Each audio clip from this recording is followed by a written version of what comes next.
Antes de cerrar los ojos esta noche, déjame llevarte a un momento en que la historia pudo haber cambiado de rumbo con solo una explosión. Imagina un día en que los propios hombres de uniforme, aquellos que juraron lealtad ciega, decidieron alzar la voz y las armas contra el hombre que dominaba Europa con puño de hierro. En este episodio de Testigo del Tiempo, viajaremos no solo al corazón de una conspiración, sino al silencio que la rodeó, a la tensión que se respiraba en cada pasillo, a los susurros que pudieron haber reescrito el siglo. Si al final de este relato sientes que has conocido una verdad olvidada, que algo dentro de ti se ha encendido o apaciguado, suscríbete, comparte y acompáñanos en este viaje por los pliegues más ocultos del pasado. Imagina que despiertas en una ciudad que ha perdido el murmullo humano. Las calles están limpias, pero no por cuidado, sino por miedo. Las ventanas permanecen cerradas aunque el sol brille, y el sonido más constante no es el canto de las aves, sino el paso medido de las botas sobre el asfalto. Así era el corazón del Tercer Reich en los años 40. Berlín, una ciudad de cúpulas y adoquines, se había convertido en una jaula cuidadosamente diseñada para mantener en orden el caos que se gestaba tras sus muros. No hacía falta un carcelero visible. El control era mucho más sutil. Vivías con la sensación de ser observado incluso en la intimidad de tu cocina. Las radios emitían discursos interminables y todos sabían cuándo sonreír, cuándo aplaudir, cuándo callar. Nadie confiaba del todo en nadie. Las paredes escuchaban. Los niños repetían lo que oían en casa en la escuela, y a veces lo hacían frente a adultos con uniforme marrón. El saludo con el brazo en alto se había vuelto una rutina tan automática como abrir una puerta, pero con consecuencias reales si se omitía. No se trataba de devoción, sino de supervivencia.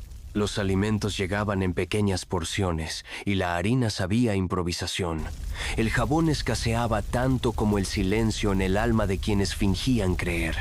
Y sin embargo, todo seguía su curso como si nada. Las tiendas abrían, las campanas sonaban, las banderas colgaban.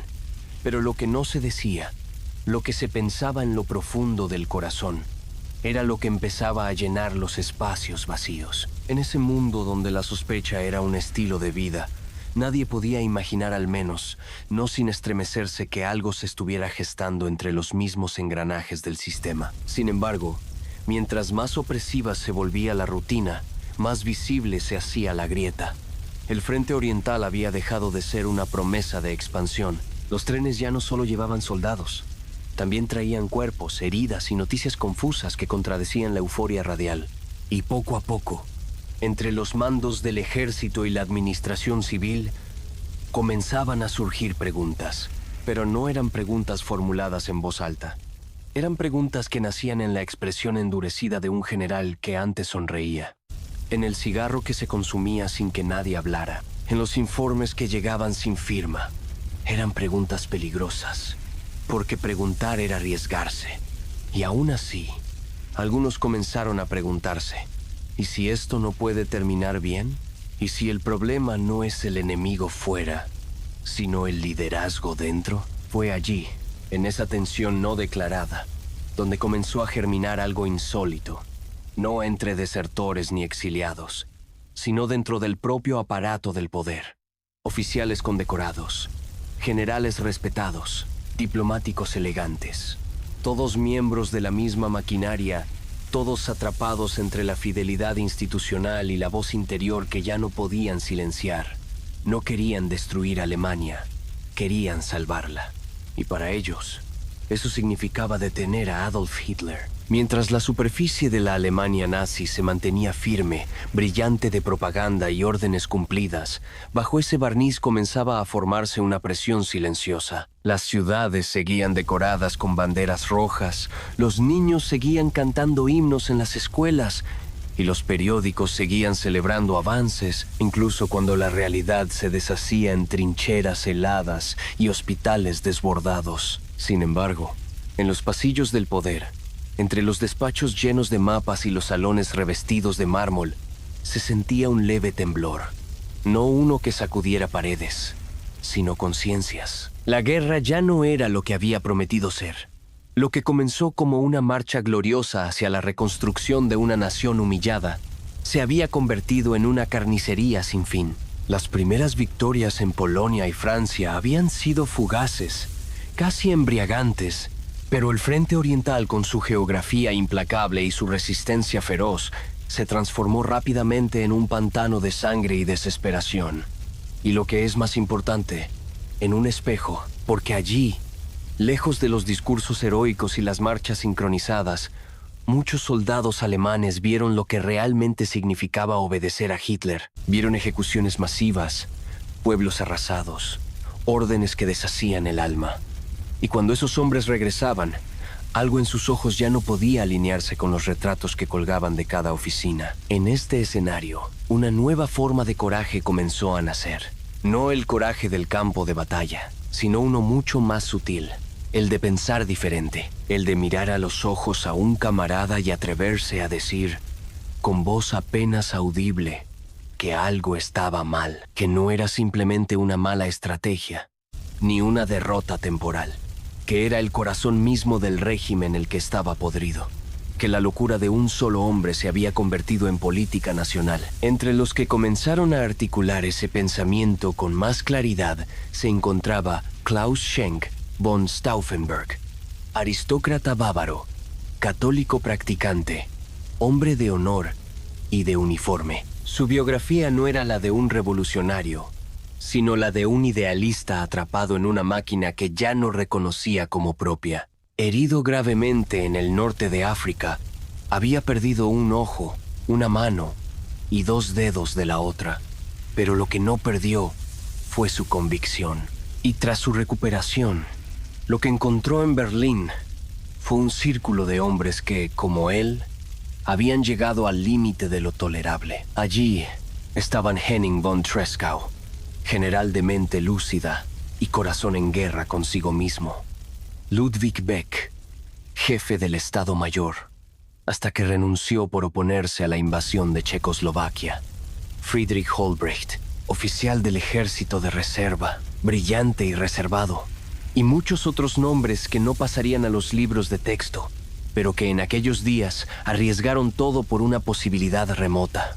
Juntos comenzaron a formar lo que sería, en la práctica, un movimiento de resistencia desde dentro. Pero ¿cómo resistirse a un régimen que había convertido la sospecha en su oxígeno?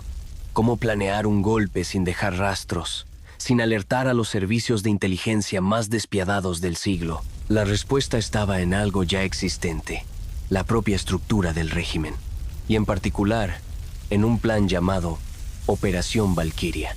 Diseñada originalmente por el alto mando del ejército, la Operación Valquiria era un protocolo de emergencia para garantizar el control del país en caso de un colapso interno, una insurrección, un ataque enemigo, la muerte repentina de Hitler. El plan preveía que el ejército de reserva que estaba destinado a la defensa interna del Reich se movilizara para tomar el control de edificios públicos, asegurar los canales de comunicación y sofocar cualquier amenaza. Era un plan técnico, frío, pensado para asegurar continuidad y orden. Y fue allí donde von Stauffenberg y los suyos vieron la grieta. Si lograban asesinar a Hitler y al mismo tiempo convencer a los mandos militares de que las SS estaban llevando a cabo un golpe, podrían activar la Operación Valquiria desde dentro. Usarían la estructura legal del propio régimen para derribar su núcleo. No necesitaban un ejército paralelo. No necesitaban una revolución popular. Solo necesitaban que todo ocurriera rápido, en silencio y con una precisión quirúrgica. La ironía era exquisita.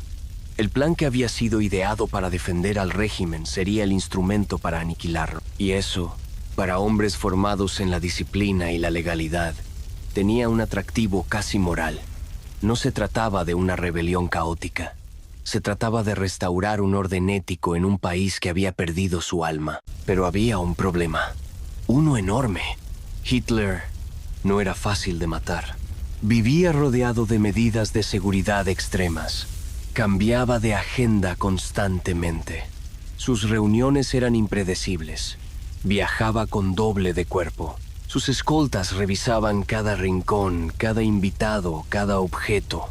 Y lo más difícil de todo, su círculo cercano estaba compuesto por hombres que, aunque muchos lo detestaban en secreto, no se atrevían a actuar. Así, cada paso del plan debía calcularse al milímetro.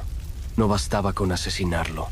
El atentado debía ocurrir en un lugar donde la noticia no pudiera ser encubierta o manipulada. Debía ser seguido, casi instantáneamente, por la movilización del ejército de reserva. Las comunicaciones debían ser controladas. Goebbels, Himmler y Göring debían ser neutralizados. La red debía funcionar como un solo cuerpo, sin margen de error. Y eso, en una sociedad donde hasta los teléfonos eran escuchados, era una hazaña. Los conspiradores sabían que cualquier error, cualquier retraso, cualquier delación significaría no solo su muerte, sino la de sus familias, amigos, aliados, conocidos. Pero también sabían que no hacer nada era condenar a Alemania a una destrucción total. Porque en ese punto, a mediados de 1944, ya era evidente que la guerra estaba perdida. Solo Hitler no lo veía. Y entonces, la pregunta dejó de ser ¿nos atrevemos? La pregunta pasó a ser ¿cómo lo haremos? ¿Y cuándo? La espera era insoportable. No solo porque el tiempo parecía estirarse como una cuerda al límite, sino porque cada día añadía una nueva capa de tensión, de riesgo, de sospecha. La vida seguía, pero para los conspiradores de la Operación Valquiria, cada reunión, cada mensaje cifrado, cada mirada esquiva en los pasillos del alto mando, se vivía como si fuera la última. Afuera, la Alemania que no conspiraba comenzaba a crujir. Las señales estaban por todas partes. Los bombardeos aliados sobre las grandes ciudades eran cada vez más intensos. Las sirenas ya no causaban pánico, provocaban resignación. Las mujeres, que se habían convertido en columna vertebral de la industria y la logística, cargaban no solo con trabajo físico agotador, sino con el miedo constante por sus hijos, hermanos o esposos en el frente. Las cartas del frente llegaban menos, y cuando lo hacían, eran escuetas. A veces, solo un nombre y una fecha, o una ausencia prolongada que decía más que cualquier esquelas. En el frente oriental, la Wehrmacht se desangraba. Las divisiones alemanas eran devoradas por la maquinaria soviética, empujadas hacia una retirada desesperada. La guerra que se había prometido rápida y gloriosa se había transformado en una pesadilla helada. Y en las trincheras, los soldados hablaban bajo, intercambiaban miradas cargadas de lo que ya no se atrevían a decir. Sabían, lo sabían todos. La pregunta ya no era si Alemania perdería la guerra, sino cuándo y cuán alto sería el precio. Pero dentro del Estado Mayor, dentro de los ministerios, dentro del círculo íntimo del poder, ese conocimiento era una herejía. Reconocer la derrota era traición. Cuestionar las decisiones del Führer era suicidio. Sin embargo, la realidad no pedía permiso, se imponía. Y era precisamente esa brecha entre la propaganda y los hechos, entre la obediencia y la razón, la que alimentaba con cada día el impulso de actuar. Von Stauffenberg, ahora convertido en la figura clave del complot, se movía con una mezcla de temeridad y calma. Su figura física imponía respeto.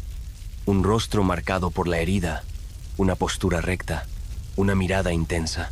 Sus limitaciones físicas no lo debilitaban. Al contrario, lo dotaban de un aura casi mítica. Muchos veían en él al símbolo vivo de una Alemania que había sufrido, que había perdido partes de sí misma, pero que aún conservaba la dignidad de intentar lo correcto. Su determinación era contagiosa, pero también peligrosa, porque cuanto más se acercaba el momento, más consciente era de la magnitud de lo que estaba en juego. Reuniones clandestinas se realizaban en despachos oficiales, en casas discretas, en pasillos poco transitados. Nada se escribía, todo se memorizaba. Cada línea del plan debía ser clara, ejecutable, sincronizada. Cada nombre tenía su función. ¿Quién colocaría la bomba? ¿Quién controlaría las comunicaciones? ¿Quién arrestaría a Goebbels?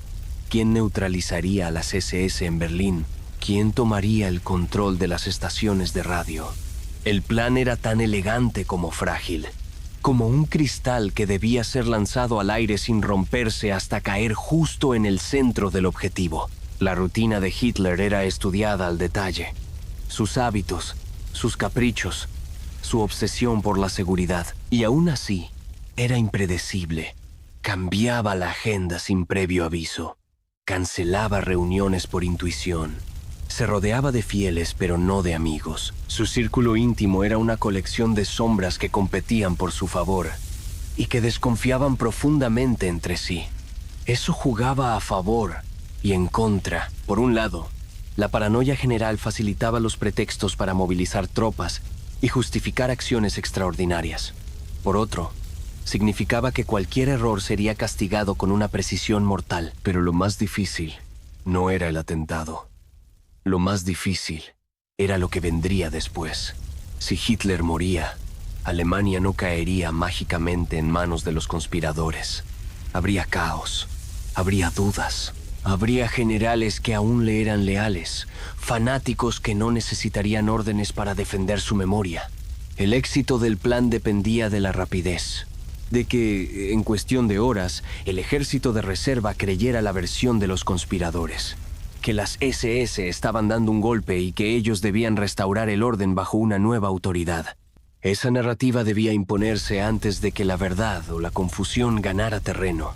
En ese tiempo de espera tensa, los conspiradores vivían en dos mundos. En público, eran leales, mantenían sus rangos, firmaban documentos, asistían a reuniones. En privado, afinaban una operación que, de fracasar, los convertiría en traidores. No podían confiar en todos los que conocían, a veces ni siquiera entre ellos. Algunos vacilaban, otros desconfiaban, y aún así perseveraban. No por heroísmo romántico, sino porque habían cruzado un umbral. El punto en que la conciencia pesa más que el miedo. Y mientras tanto, Alemania seguía girando. El sol seguía saliendo. Las locomotoras arrastraban vagones hacia el este. Las familias hacían pan con harina de centeno adulterada. Los soldados morían en silencio. Y la historia se aproximaba a un punto de inflexión. El plan estaba listo. Solo faltaba el día. El verano de 1944 llegó con un sol indeciso sobre una Alemania quebrada por dentro. Las estaciones seguían marcando el ritmo del año, pero el tiempo ya no era igual. Cada jornada parecía una repetición hueca de la anterior. Cada conversación, un ensayo de cautela. Cada paso, un cálculo. No se trataba de vivir, sino de resistir sin dejar huella. Y para los implicados en la Operación Valquiria, ese acto de sobrevivir dentro del régimen que planeaban destruir se había convertido en un arte de precisión emocional. Había que aparentar serenidad cuando el pulso temblaba. Había que actuar como patriota mientras se memorizaban listas de arresto. Había que mirar a los ojos a compañeros, algunos de los cuales podrían estar implicados o podrían delatar. La traición, en este contexto, no era un evento, era un estado latente. Flotaba en el aire como un perfume extraño, y sin embargo, también se respiraba una forma extraña de esperanza, una sensación de que, por primera vez, el futuro podía bifurcarse. En medio de esta tensión, la logística del complot alcanzó su fase final. Klaus von Stauffenberg sería el encargado de llevar la bomba. Él mismo, con su mano herida, con su cuerpo marcado, con su fe intacta. No era una decisión arbitraria. Su rango y su acceso al alto mando le permitían estar presente en las reuniones más delicadas. Era un hombre que nadie sospechaba y al mismo tiempo alguien que todos respetaban. Pero el riesgo era inmenso. Tendría que entrar y salir del recinto de Hitler con un maletín cargado de muerte. Tendría que excusarse tras dejarlo. Tendría que aparentar normalidad mientras el reloj corría hacia un momento irreversible. Los detalles eran obsesivos. Se practicaron trayectos. Se calcularon los minutos exactos para la detonación. Se prepararon líneas telefónicas para activar la Operación Valquiria inmediatamente después. Se distribuyeron documentos falsificados para justificar la movilización. Se asignaron funciones específicas a cada miembro de la red. Arrestar, custodiar, comunicar, neutralizar. Todo debía suceder en un parpadeo. Y lo más delicado de todo, debían convencer a cientos de oficiales, en decenas de ciudades, de que el mensaje era real, que Hitler estaba muerto, que era momento de actuar. Esa era la parte más frágil del plan, la credibilidad, porque el nazismo, más allá de su brutalidad, había sido eficaz en crear un sistema de lealtades mecánicas. Muchos oficiales detestaban a Himmler, a Goebbels, a la SS, pero no necesariamente a Hitler. La figura del Führer era aún, para muchos, el símbolo de la nación. Y si existía la más mínima duda de su muerte, toda la operación colapsaría. Los conspiradores sabían que no bastaba con eliminar el cuerpo. Necesitaban eliminar la duda. Por eso, el lugar, la hora, los testigos, todo importaba. Y aún así, había elementos fuera de su control. ¿Y si Hitler se sentaba en otra parte de la mesa? ¿Y si alguien movía el maletín? ¿Y si la explosión no era letal? ¿Y si el mensaje no llegaba a tiempo? Eran preguntas que nadie podía responder, pero que todos llevaban clavadas en la espalda como espinas de tiempo. Y mientras tanto, en los barrios obreros, en los cafés de provincias, en los vagones atestados del tranvía, el pueblo alemán sobrevivía, sin saber que, en cuestión de horas, la historia podría cambiar, que sus hijos podrían crecer en una Alemania distinta, que el miedo podría tener un fin, o no. La noche anterior al atentado, algunos de los conspiradores durmieron en camas prestadas, otros no durmieron en absoluto, algunos escribieron cartas, otros rezaron. Von Stauffenberg, como acostumbraba, se vistió con su uniforme pulcro, ajustó su parche con dignidad y repasó mentalmente cada paso, como si se tratara de una misión cualquiera. Pero él sabía, y lo sabían todos, que nada sería igual al día siguiente, que ese momento era el punto de no retorno. Y así, con el sol de julio posándose sobre un país en ruinas invisibles, la Operación Valquiria comenzó a respirar por primera vez fuera del papel. Mientras las decisiones se trazaban en despachos militares y la conspiración se cocinaba entre alfombras gruesas y puertas acolchadas, la vida en la superficie seguía su curso bajo una opresión que ya era tan habitual como el clima. Alemania entera parecía funcionar como un mecanismo exacto, pero oxidado. Los relojes avanzaban, los trenes partían, las fábricas no se detenían. Y sin embargo, el país entero estaba fatigado. Era un agotamiento que no se expresaba, pero que se veía en los ojos de los panaderos, en los silencios de los pasajeros del tranvía, en los pasos arrastrados de los niños que ya no jugaban, solo marchaban. Las familias vivían con una mezcla de rutina forzada y ansiedad contenida. Las sirenas antiaéreas no causaban ya el mismo sobresalto. Habían pasado de ser advertencia a parte de la banda sonora cotidiana. Las mujeres descendían a los sótanos con las bolsas preparadas, sabiendo que al subir quizá faltarían casas, vecinos, ventanas. Y sin embargo, al día siguiente la vida se reconstruía con una tosudez admirable. Se recogían los cristales, se barría el polvo, se hacía café con cebada y se leía el diario oficial como si lo que dijera tuviera alguna relación con lo que se vivía. El miedo no siempre era estruendoso. Había una forma silenciosa, casi tierna, de vivir bajo miedo. Era mirar hacia el suelo cuando pasaban los soldados. Era cambiar de tema cuando alguien entraba a la habitación. Era besar a los hijos en la frente sin prometerles que todo iba a estar bien, porque nadie podía asegurarlo. Era ver a los vecinos partir al frente y recibir telegramas con frases escuetas que decían mucho sin decir nada. Y sin embargo, entre la gente común también existía un tipo de resistencia. No la resistencia heroica de las películas, sino una resistencia más íntima. La de compartir el último pan con el viejo del tercer piso. La de esconder libros prohibidos detrás de las paredes. La de mantener viva la música, la poesía, la conversación sincera, aunque fuera en susurros. Eran actos minúsculos que sostenían algo esencial, la humanidad. En las iglesias, los sermones se habían vuelto ambiguos. Algunos pastores hablaban del sufrimiento como redención, otros callaban por miedo, pero los bancos seguían ocupados. Había quien iba a rezar y quien iba solo a sentarse en el silencio sagrado de lo que no podía nombrarse en la calle. El nazismo había intentado ocupar todos los espacios del alma, pero no todos los corazones eran fértiles para su semilla. La radio, que antes acompañaba con música o noticias del campo, ahora era solo la voz del régimen.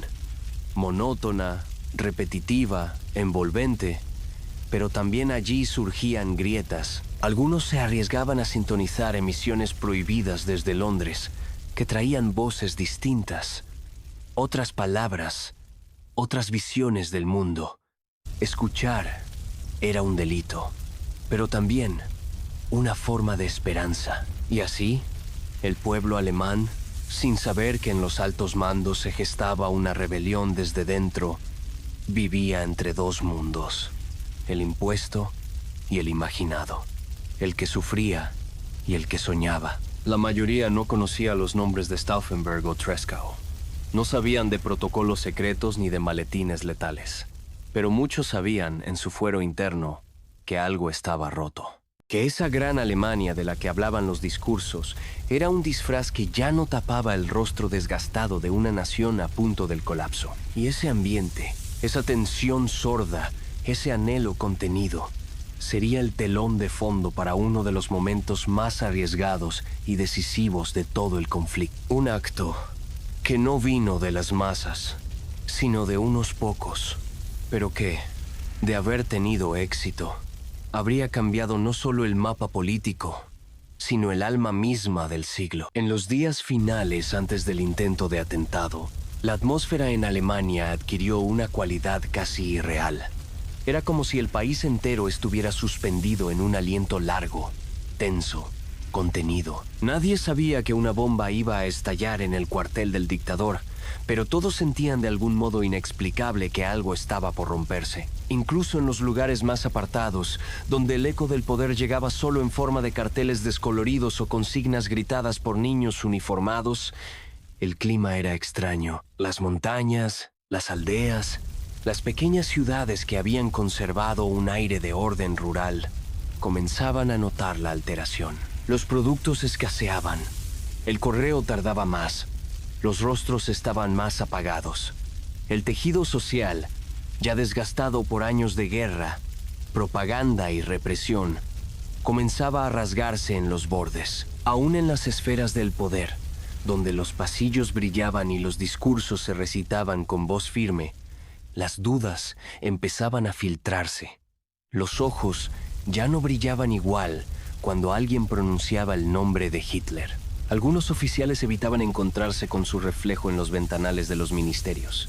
Había gestos que hasta hacía poco eran automáticos y ahora se hacían con lentitud.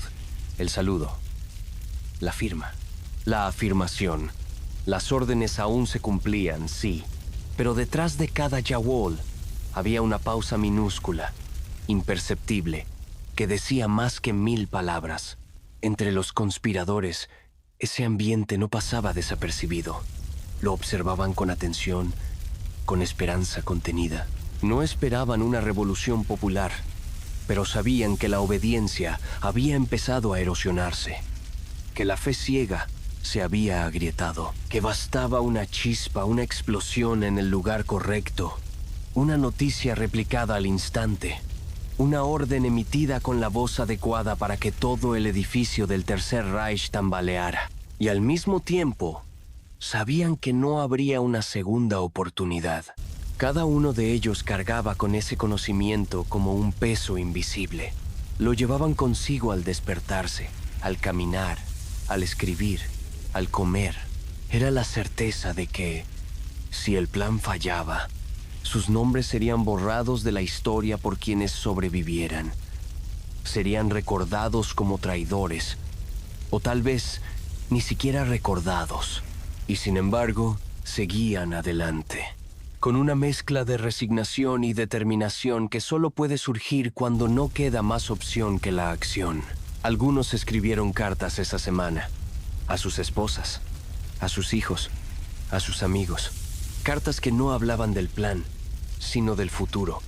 Un futuro que no sabrían si verían, pero que imaginaban distinto, sin gritos, sin símbolos en cada esquina, sin miedo al amanecer. Stauffenberg, en particular, parecía moverse con una serenidad fuera de lugar. Observaba todo con una mirada larga, distante, como si ya estuviera viviendo en otro tiempo. Sus movimientos eran precisos, su lenguaje sobrio. Hablaba lo justo, pero cada palabra parecía definitiva. Era como si ya supiera que, más allá del éxito o el fracaso, el acto en sí tenía un valor absoluto. Que había cosas que se hacían no porque fueran posibles, sino porque eran necesarias. La mañana del 20 de julio de 1944 comenzó como cualquier otra. La ciudad aún dormía cuando él se preparó. Vistió su uniforme, colocó cuidadosamente los documentos, ocultó la carga explosiva. Afuera, el mundo seguía girando. Un vendedor abría su puesto de frutas. Una madre peinaba a su hija. Un tren partía con destino desconocido. Y mientras tanto, en el corazón de la bestia, el hombre que había conquistado medio continente se preparaba para recibir a uno de los suyos. Un oficial herido, educado, puntual. Nadie imaginaba que en ese encuentro, en esa sala de mapas, se estaba por escribir un capítulo silencioso pero decisivo de la historia del siglo. Porque hay momentos que no hacen ruido, pero lo cambian todo. Y el siguiente es uno de ellos. La mañana del 20 de julio de 1944 se despertó como una más en Rastenburg, en el este de Prusia. El complejo conocido como la guarida del lobo Wolfschanz estaba oculto entre bosques espinosos, caminos empedrados y un mar de concreto, barreras y guardias. Era un lugar pensado no solo como refugio, sino como fortaleza. Allí, entre árboles de abeto y búnkers de acero, Adolf Hitler pasaba buena parte de sus jornadas, moviendo fichas en un mapa cada vez más confuso. Nada en esa mañana indicaba que uno de sus oficiales más leales había decidido matarlo. Klaus von Stauffenberg se levantó antes del amanecer. Se vistió lentamente, con el cuidado casi ceremonial que requería su cuerpo herido. Su ayudante le ayudó a ajustar el uniforme, a cerrar botones que ya no podía manejar con una sola mano. El maletín que llevaba parecía igual al de cualquier otro oficial de su rango, de cuero, discreto, firme. Dentro, oculto entre papeles, llevaba el explosivo plástico británico, cuidadosamente empaquetado y preparado para detonar mediante un mecanismo de ácido que disolvía un alambre, liberando el gatillo tras unos 10 minutos. El viaje hasta la guarida del lobo fue silencioso. Los árboles parecían inclinarse sobre el automóvil, y el crujir de las ruedas sobre la gravilla era el único sonido constante. Stauffenberg no hablaba. Iba acompañado por el teniente Werner von Haeften, su ayudante, quien tampoco decía palabra. Ambos sabían que ese trayecto podía ser el último, que quizá, antes de que cayera la tarde, sus cuerpos estarían sobre el suelo de una prisión o colgados en la plaza. Pero también sabían que, si todo salía según lo planeado, ese día podría marcar el comienzo del fin del nazismo. El complejo militar recibía visitantes importantes con frialdad burocrática. Se verificaron credenciales, se inspeccionaron documentos, se registraron nombres. Nadie sospechó del maletín. Stauffenberg había sido invitado personalmente a una reunión con Hitler y sus altos oficiales para discutir la situación del frente oriental. El horario original de la reunión había sido modificado a último minuto.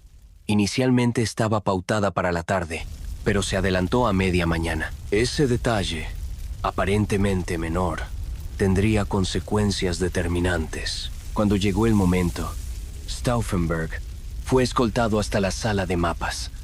Un recinto amplio, con techos altos y paredes delgadas, donde se desplegaban cartas del frente, posiciones de batallones, estimaciones de refuerzos. Era un lugar improvisado, construido fuera del búnker principal.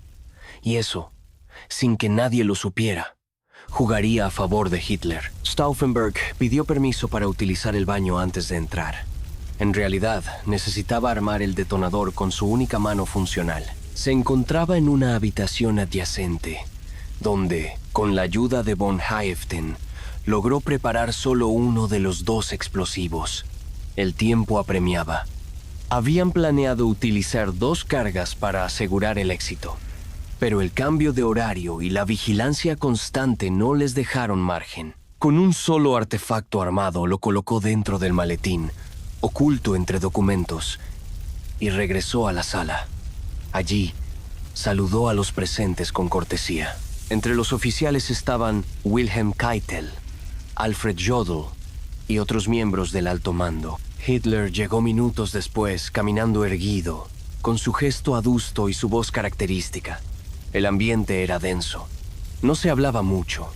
Las ventanas estaban abiertas por el calor sofocante del verano. Stauffenberg se posicionó cerca del centro de la mesa, donde se encontraba Hitler. Colocó el maletín bajo la mesa, a escasos centímetros del líder, junto a la pata de roble que sostenía el pesado tablero. Permaneció unos instantes más, haciendo anotaciones, escuchando. Luego, fingiendo recibir una llamada urgente, se retiró de la sala.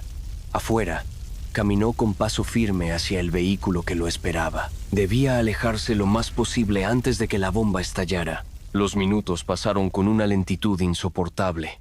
Dentro de la sala, nadie sabía que el tiempo se estaba agotando. El sonido del bosque, los papeles que se movían, el rasgar de un lápiz sobre un mapa, todo era rutinario. Y entonces, a las 12:42 del mediodía, la explosión sacudió la sala de mapas. La detonación fue violenta, ensordecedora. Las ventanas volaron por los aires.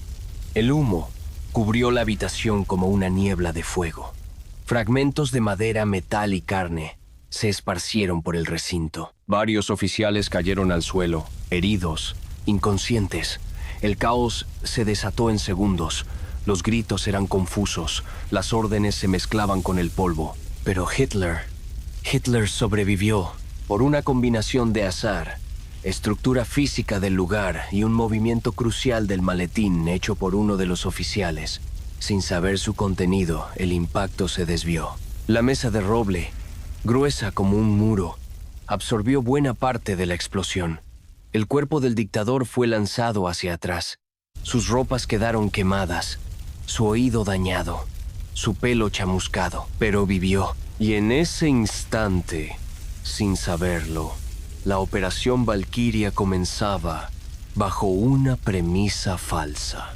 La explosión resonó como un latido detenido en mitad de la historia. Durante unos instantes, el mundo pareció detenerse. Los árboles alrededor del recinto vibraron. Las aves escaparon al cielo. En el interior de la guarida del lobo, la confusión era total. Polvo suspendido en el aire, humo que quemaba los ojos, cuerpos que se arrastraban buscando salida, gritos, tos, órdenes que no se entendían. Y entre todo ese caos, la figura tambaleante de un hombre que emergía con dificultad del epicentro. Adolf Hitler. La detonación había matado a 4 personas. Algunos oficiales quedaron gravemente heridos, otros resultaron aturdidos. El suelo estaba cubierto de escombros y sangre, y sin embargo, el objetivo principal, el hombre cuyo rostro decoraba las monedas, los edificios públicos y los retratos de millones de hogares, seguía vivo, magullado, cubierto de polvo, con el pantalón desgarrado y una quemadura en la mano, pero vivo, respiraba, hablaba, ordenaba. No había transcurrido ni un minuto desde la explosión, y ya la realidad comenzaba a fracturarse. Stauffenberg, en ese momento, iba alejándose rápidamente del recinto. Él no sabía con certeza si Hitler había muerto, pero todo lo que pudo ver, la intensidad del estallido, la violencia de la onda expansiva, el caos inmediato, le hizo creer que el plan había funcionado. De hecho, al observar desde la distancia la columna de humo que se elevaba entre los árboles, sus pensamientos se centraron en la siguiente fase. No había tiempo para certezas, solo para actuar. Subió al automóvil junto a von Haeften y emprendieron el regreso hacia Berlín. Durante el trayecto, ambos hombres se preparaban para activar la red de apoyo que daría vida a la Operación Valquiria. Tenían documentos firmados, órdenes listas, nombres anotados. En teoría, todo estaba dispuesto. Solo hacía falta dar la señal, y el engranaje comenzaría a girar. Pero en Berlín, mientras tanto, el reloj avanzaba de forma letal. El ejército de reserva, comandado por Friedrich Olbricht, esperaba la confirmación del atentado para activar el plan. Olbricht era un hombre metódico, cerebral y profundamente leal a la causa de la resistencia. Sabía que si se actuaba demasiado pronto, sin confirmar la muerte de Hitler, todo se vendría abajo. Pero también sabía que cada minuto perdido aumentaba el riesgo de que el régimen reaccionara primero. Las comunicaciones en ese momento eran precarias. No existía una red central de control rápido. Las líneas telefónicas eran limitadas. Las radios estaban controladas y las noticias se movían más lentamente que el miedo. Los conspiradores dependían de una combinación de telegramas cifrados, llamadas personales y contactos leales en puntos estratégicos del país. Era como lanzar una red sobre un océano agitado, esperando atrapar certezas en lugar de rumores. Cuando Stauffenberg llegó finalmente a Berlín, varias horas después, su rostro lo decía todo. Estaba convencido de que Hitler había muerto.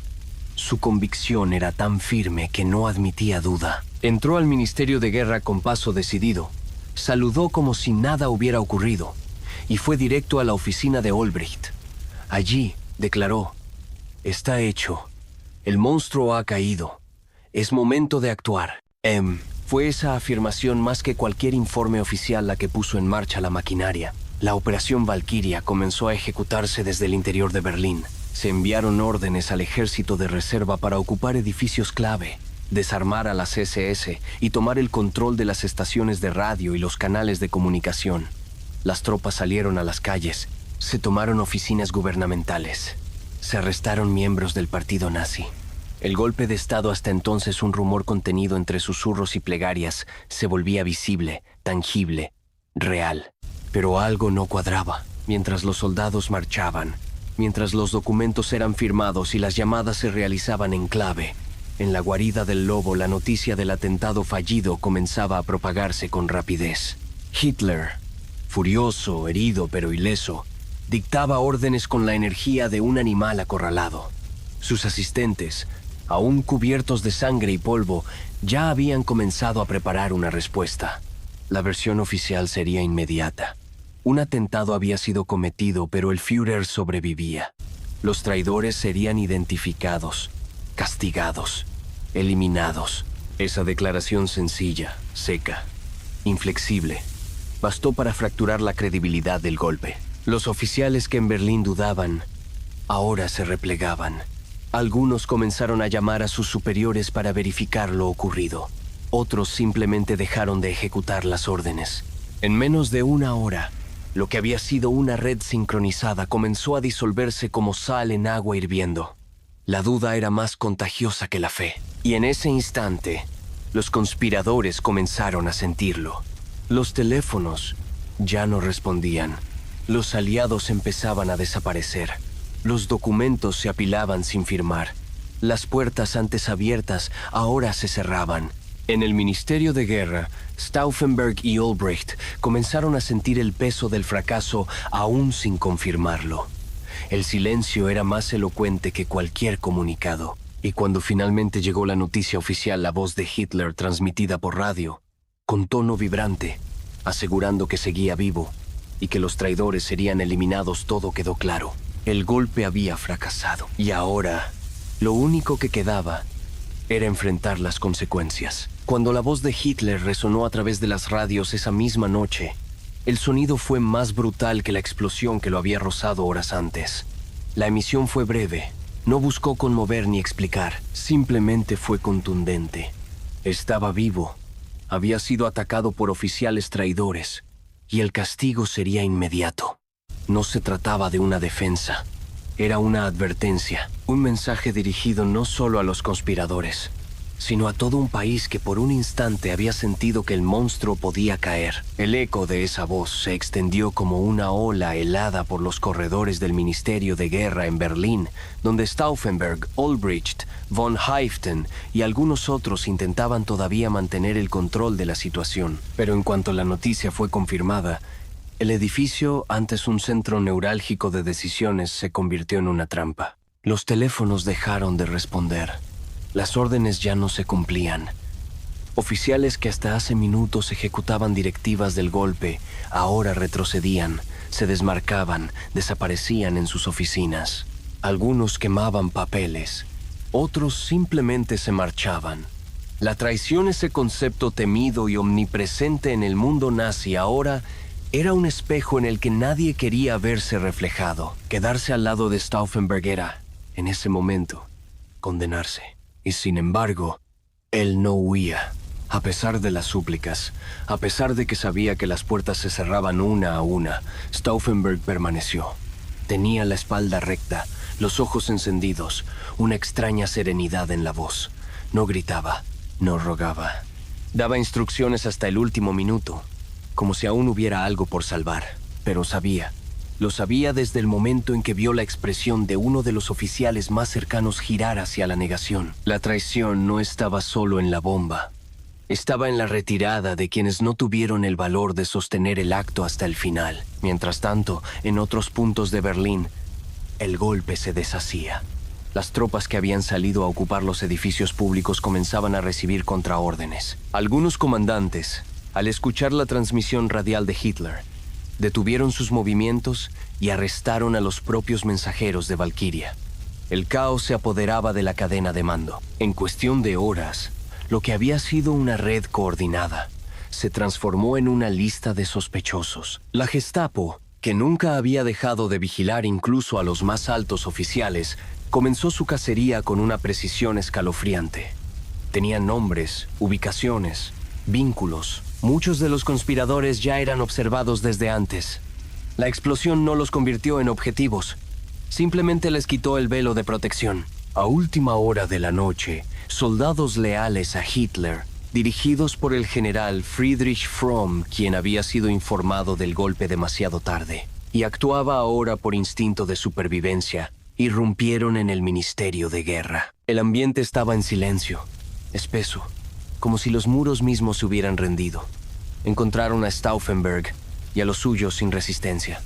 No hubo disparos, solo miradas fijas, respiraciones lentas, resignación. Fromm, en un intento desesperado por cubrir su propia implicación, o al menos su pasividad, ordenó ejecuciones inmediatas. Esa misma noche, sin juicio, sin testigos imparciales, sin actas formales, en el patio trasero del edificio, fueron fusilados Klaus von Stauffenberg, Werner von Haeften, Friedrich Albrecht y Albrecht Merz von Kirnheim. El aire estaba espeso, el cielo cubierto de nubes.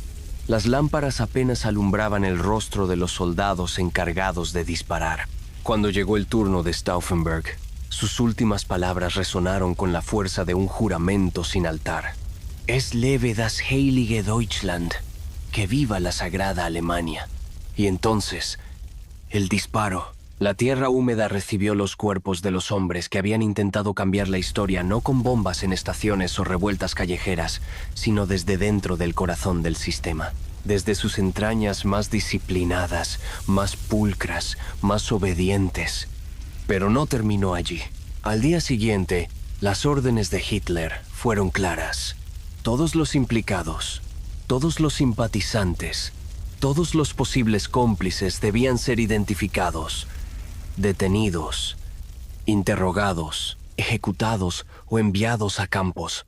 La purga fue brutal. Cientos fueron arrestados. Muchos se suicidaron antes de ser capturados. Otros fueron sometidos a juicios farsa en el Volksgerichtshof, donde el juez Roland Freisler gritaba más que sentenciaba. Y la dignidad era la única defensa posible. Los acusados eran expuestos, humillados, filmados. El régimen no solo quería castigar, quería escarmentar. Algunos fueron colgados con alambres de piano, otros ejecutados en prisiones militares. Las familias fueron desterradas, marcadas, silenciadas. El miedo regresó con más fuerza que nunca. Si por un instante se había asomado la posibilidad de un cambio, ahora el terror se imponía con venganza. Y sin embargo, algo había cambiado. La imagen de Hitler ya no era intocable.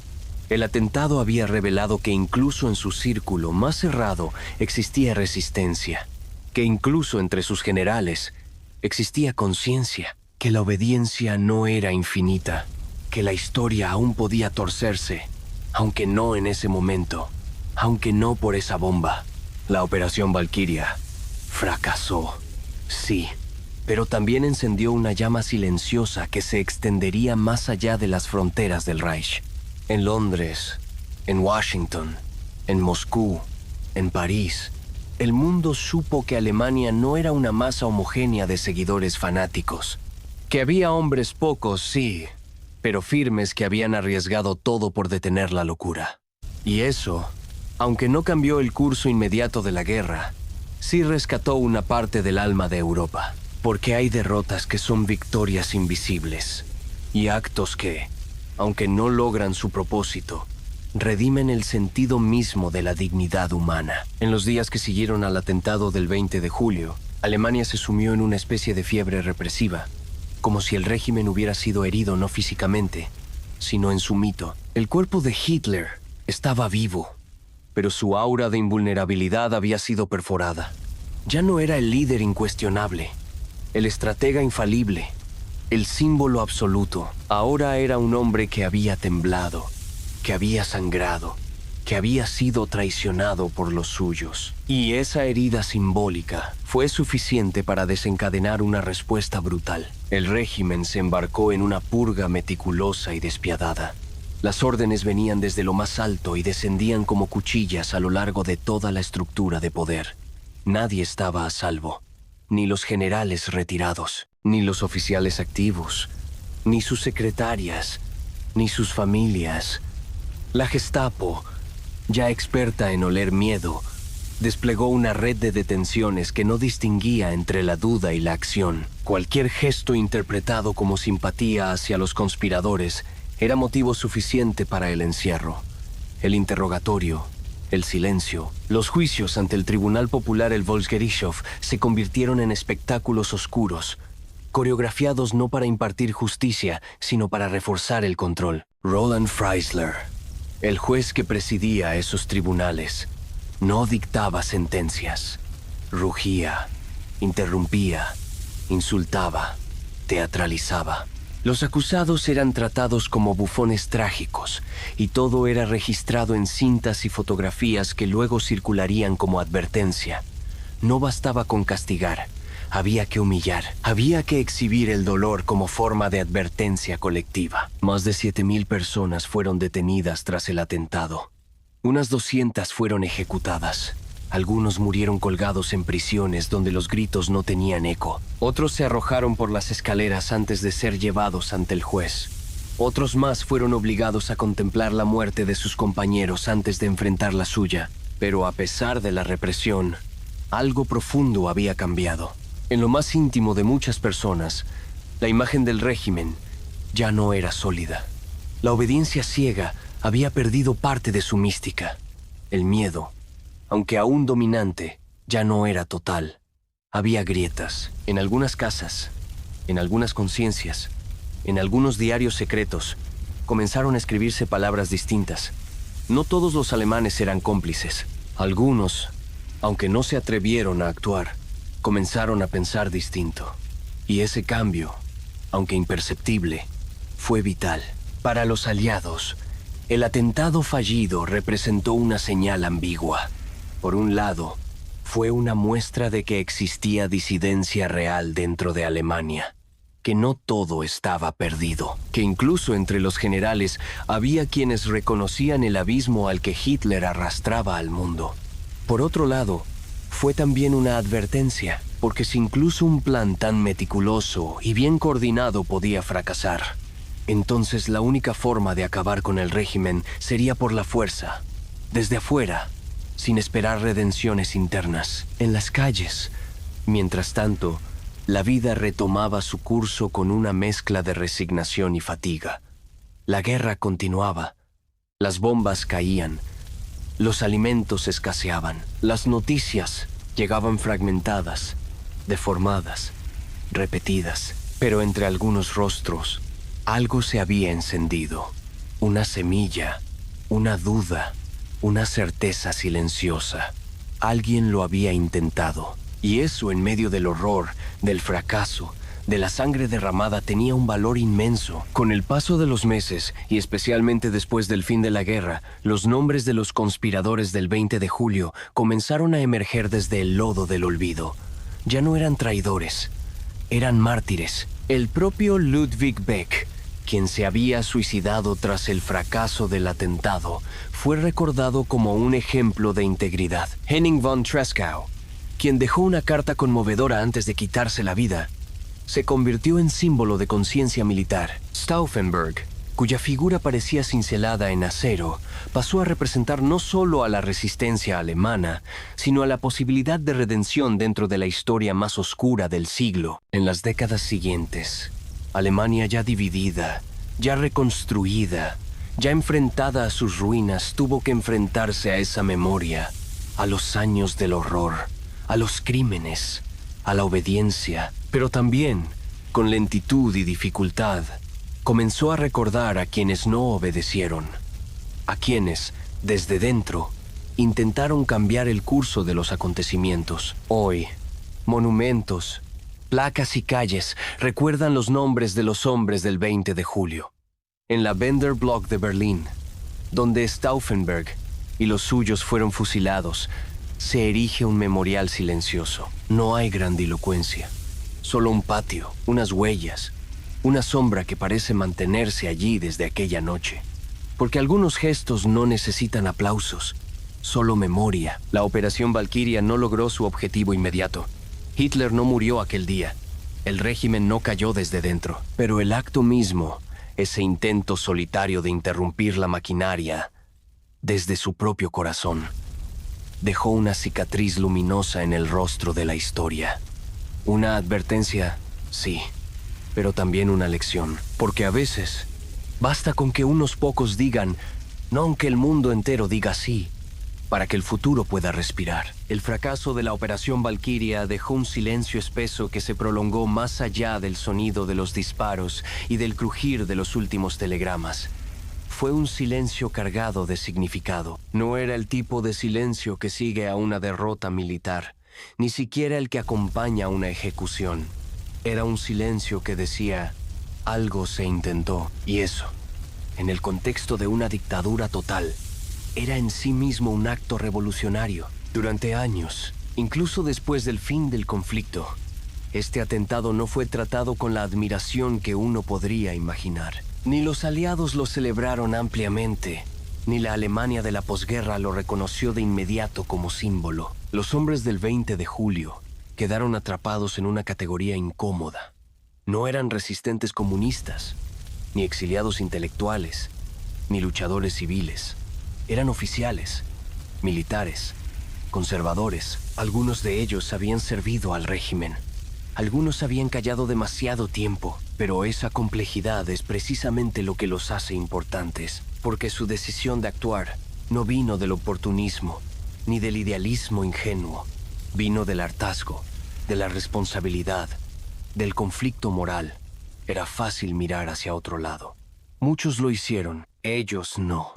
Ellos optaron por desafiar al hombre más vigilado de Europa desde su propia mesa, usando sus propios protocolos, sus propias tropas, su propio lenguaje. Y eso no fue simplemente valentía, fue una forma de redención. Klaus von Stauffenberg no fue un santo ni un revolucionario. Fue un hombre de su tiempo, pero también fue, en el momento preciso, alguien que supo decir basta. Supo ver el abismo y dar un paso en contra. No porque supiera que ganaría, sino porque entendió que no actuar era en sí mismo una forma de complicidad. Y eso plantea una pregunta que resuena mucho más allá del contexto de la Segunda Guerra Mundial. ¿Cuándo deja de ser suficiente obedecer? ¿Cuándo el deber hacia una institución, una nación, una cadena de mando, debe ceder ante el deber más profundo, más humano, más ético? Esas preguntas, más que cualquier bala o explosión, son el legado de la Operación Valquiria. Hoy, al recorrer los archivos, los testimonios, las cartas y los últimos suspiros de aquellos que participaron en el complot, uno no encuentra héroes de bronce ni figuras talladas para la leyenda. Encuentra hombres cansados, hombres divididos, hombres decididos. Algunos, como Tresckow, dejaron pensamientos finales que aún hoy estremecen. El que vea la injusticia y no actúe, está cooperando con ella. Otros murieron en silencio, con la única certeza de haber hecho lo correcto, aun sin público que lo atestiguara. En los memoriales no hay mármol brillante, hay sombra, hay austeridad, hay nombres grabados con discreción, porque el reconocimiento nunca fue el objetivo. Lo fue, en cambio, la restauración de un principio, que incluso en la noche más profunda, alguien puede encender una chispa. Y esa chispa, aunque no queme de inmediato, aunque no derribe muros ese día, permanece. Atraviesa generaciones. Se cuela en las lecciones de historia, en los libros leídos a escondidas, en las películas que reconstruyen los hechos con nuevas miradas, en los gestos de otros que, años después, frente a otras tiranías, recuerdan que alguien una vez dijo no. Ese es el verdadero impacto de la Operación Valquiria. Y aunque su momento terminó entre sombras, su eco aún resuena entre los escombros de la historia, susurrando que la dignidad, incluso derrotada, deja huellas más profundas que el poder que la aplastó. Más allá de las bombas y los mapas, más allá de las listas de arresto y los discursos, existía un campo de batalla mucho más sutil. El interior de los hombres. Dentro del ejército alemán, bajo el brillo de las medallas y la precisión de los desfiles, convivían dos mundos: el mundo visible de la obediencia y el mundo oculto de la conciencia. Lo que muy pocos sabían y aún menos se atrevían a mencionar era que una gran parte de los conspiradores que participaron en la Operación Valquiria compartían no solo un rango militar, sino también una tradición ética que se remontaba a siglos atrás, la antigua casta prusiana del oficial caballero. Educados en academias donde se enseñaba que la lealtad al deber debía ir de la mano con la integridad personal, muchos de estos hombres crecieron creyendo que el uniforme no era una coraza para esconderse, sino un compromiso con valores inquebrantables. Y sin embargo, en el régimen nazi, esos valores fueron distorsionados. La estructura de mando absorbía al individuo. La figura de Hitler se convirtió en un eje absoluto. Desde 1934, con el famoso juramento de fidelidad impuesto a las Fuerzas Armadas, los soldados ya no juraban por la Constitución ni por la nación, sino directamente por el Führer. Era una promesa personal, íntima, de lealtad al hombre. Romperla no era solo desobedecer, era traicionar, y sin embargo, algunos lo hicieron. Ese acto que desde fuera puede parecer simple fue, en realidad, una ruptura espiritual, una transgresión no solo política sino interna. Muchos de los conspiradores no eran hombres inclinados a la acción violenta, ni rebeldes por naturaleza. Eran más bien servidores del orden, estructurados, formales, y sin embargo, llegaron al punto de colocar una bomba. ¿Qué los llevó allí? La respuesta está en un terreno invisible, en un conflicto moral que no siempre deja documentos. Porque entre las páginas oficiales del complot, entre los planes militares y los itinerarios, también hubo cartas, diarios, frases sueltas que revelan un dilema íntimo: el peso de la conciencia frente a la maquinaria del mal. Henning von Tresckow, uno de los ideólogos del atentado, escribió en una nota que dejó poco antes de suicidarse: el que vea la injusticia y no actúe, está cooperando con ella. Nuestra acción puede parecer sin sentido hoy, pero será el juicio silencioso del mañana. En esas palabras hay algo más que un intento desesperado. Hay una comprensión profunda del tiempo, del legado, de la memoria. Y eso nos lleva a otro terreno, el del misterio moral. Porque, ¿qué hace que un hombre, criado para obedecer, decida romper el sistema que le dio poder? ¿Qué impulso interno transforma el deber en rebelión? Algunos de estos hombres eran profundamente religiosos. Otros eran humanistas, lectores de filosofía clásica. Varios mantenían en sus casas copias ocultas de autores prohibidos. No eran figuras heroicas de bronce, sino hombres divididos. Y sin embargo, decidieron actuar. Decidieron poner en riesgo no solo sus carreras, sino sus vidas y las de sus familias, por una causa que sabían probablemente perdida. Y aquí aparece otra dimensión, la del sacrificio sin recompensa. En toda cultura existe una noción del acto heroico que implica reconocimiento, victoria, celebración. Pero en el caso de Valkyria, nada de eso ocurrió. Fue un intento condenado, que terminó en muerte inmediata, y durante años, en el olvido. Eso convierte su decisión en algo aún más inquietante, porque no fue impulsada por esperanza de triunfo, sino por el impulso ético de no participar más en la maquinaria, por una forma radical de decir, hasta aquí. Y sin embargo, no todos los que participaron compartían exactamente las mismas motivaciones. Algunos lo hicieron por Alemania, otros por la humanidad, algunos por su fe, otros por una necesidad interna de limpiar su propia biografía. Esa mezcla, esa pluralidad de razones, convierte el atentado en algo más que una operación militar.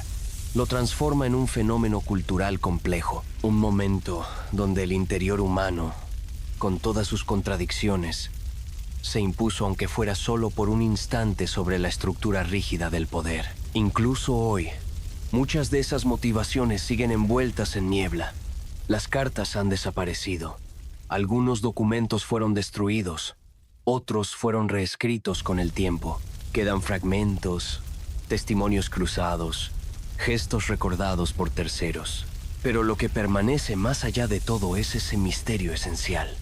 El punto exacto en que un hombre, vestido con uniforme, decide que el uniforme ya no lo representa. La historia oficial rara vez se detiene a contemplar los silencios. Tiende a fijarse en los actos visibles, en las fechas, en las explosiones. Pero en la historia de la Operación Valkyria, los silencios lo dicen todo. Detrás de cada decisión, de cada firma arriesgada, de cada saludo a medias, hubo noches enteras de insomnio. El tipo de noches donde el uniforme no abriga y la conciencia no deja dormir. Los hombres que planearon el atentado vivían entre capas, hablaban un lenguaje público, uno que todos podían escuchar de respeto, de lealtad, de estrategia, y otro que solo se susurraba entre líneas, que a veces ni siquiera se pronunciaba. Era el lenguaje de la duda, de la sospecha, de la posibilidad remota de actuar. No había ritual para rebelarse dentro del ejército nazi. No había protocolo, ni manual. Pero eso no quiere decir que no existiera una ritualidad invisible. Muchos de los implicados tenían costumbres íntimas que los acompañaban en su proceso de ruptura. Algunos leían los evangelios por la noche. Otros llevaban consigo medallas de sus hijos o notas escondidas en las solapas. Algunos visitaban cementerios con frecuencia, como si se prepararan para despedirse. Y es que, en el fondo, todos sabían que el atentado no era una misión militar. Era una despedida de sus carreras, de sus familias, y muy probablemente, de sus vidas. En ese marco, la dimensión cultural del acto se vuelve aún más poderosa. Los conspiradores no solo se enfrentaban a Hitler, se enfrentaban a una cultura de obediencia perfeccionada durante siglos.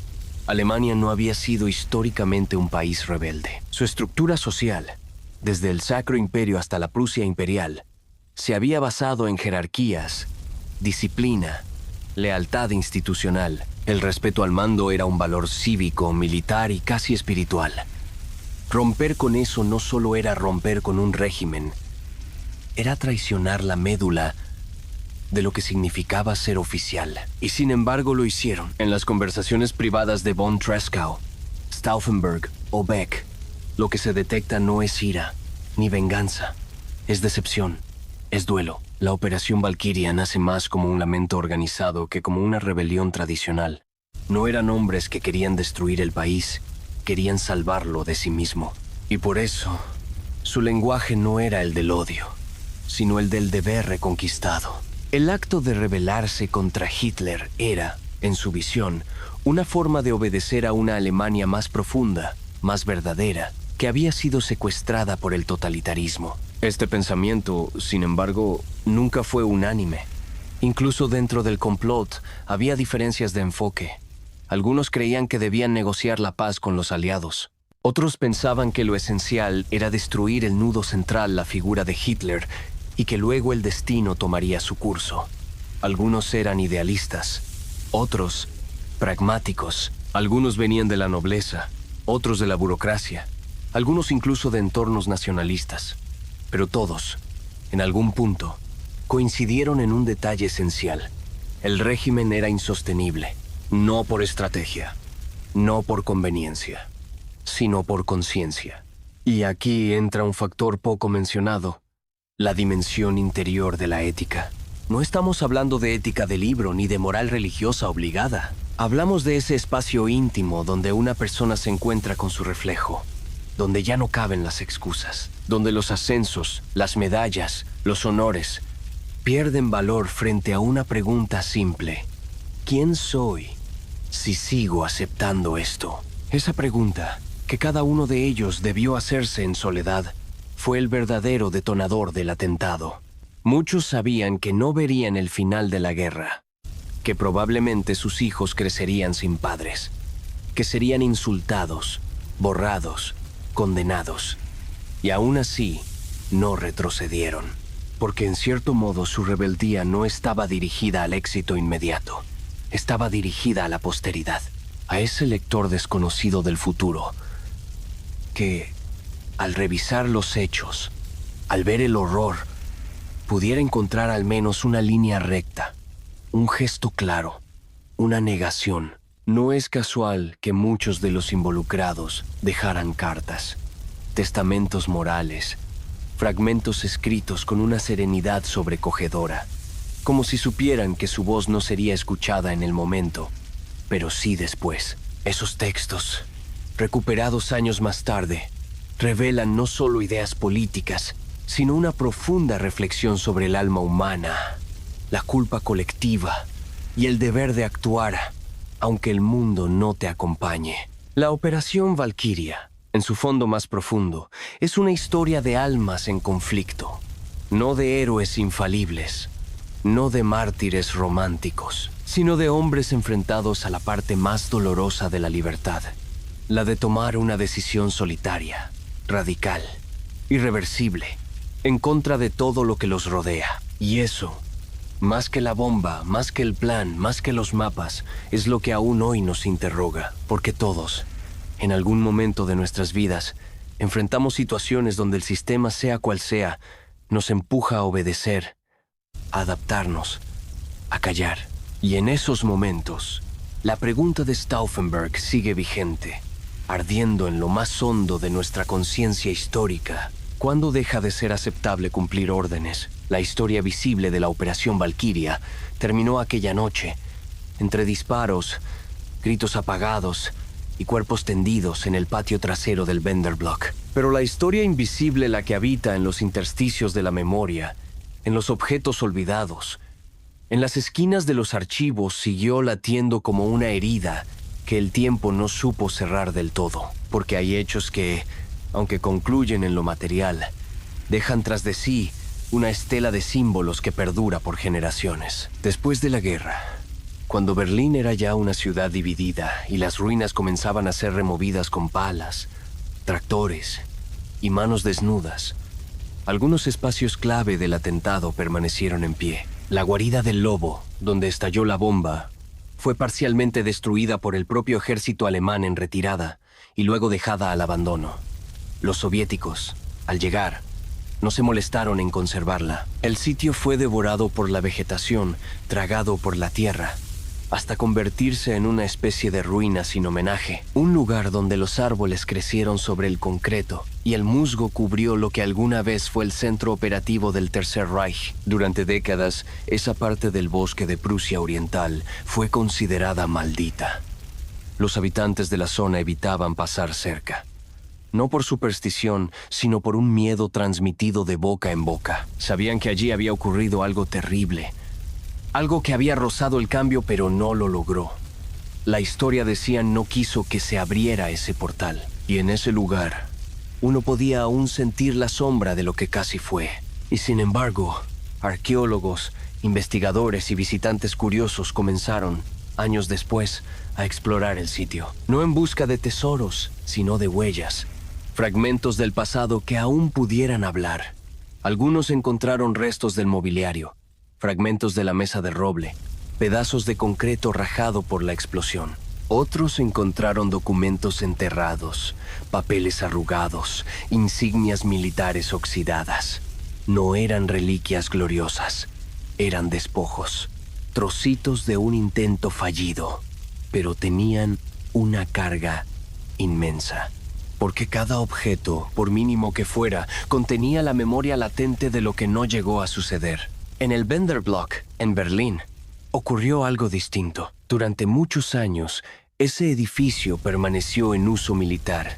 Los patios fueron repavimentados, las oficinas reutilizadas, pero el lugar exacto donde cayeron Stauffenberg y los suyos no fue olvidado. Aunque no se habló abiertamente del tema en los años inmediatos de la posguerra, algunos empleados con un respeto silencioso comenzaron a colocar flores allí, una piedra, un gesto, pequeños rituales sin nombre que indicaban que, más allá del discurso oficial, la memoria estaba viva. Fue recién en los años 80 cuando ese lugar se convirtió formalmente en un sitio de conmemoración. Hoy, el patio del Wenderblock alberga un memorial sobrio, una escultura de un hombre atado, inclinado hacia el suelo, con el cuerpo tenso como un susurro contenido. Allí, cada 20 de julio, se reúnen descendientes, historiadores, jóvenes cadetes, turistas,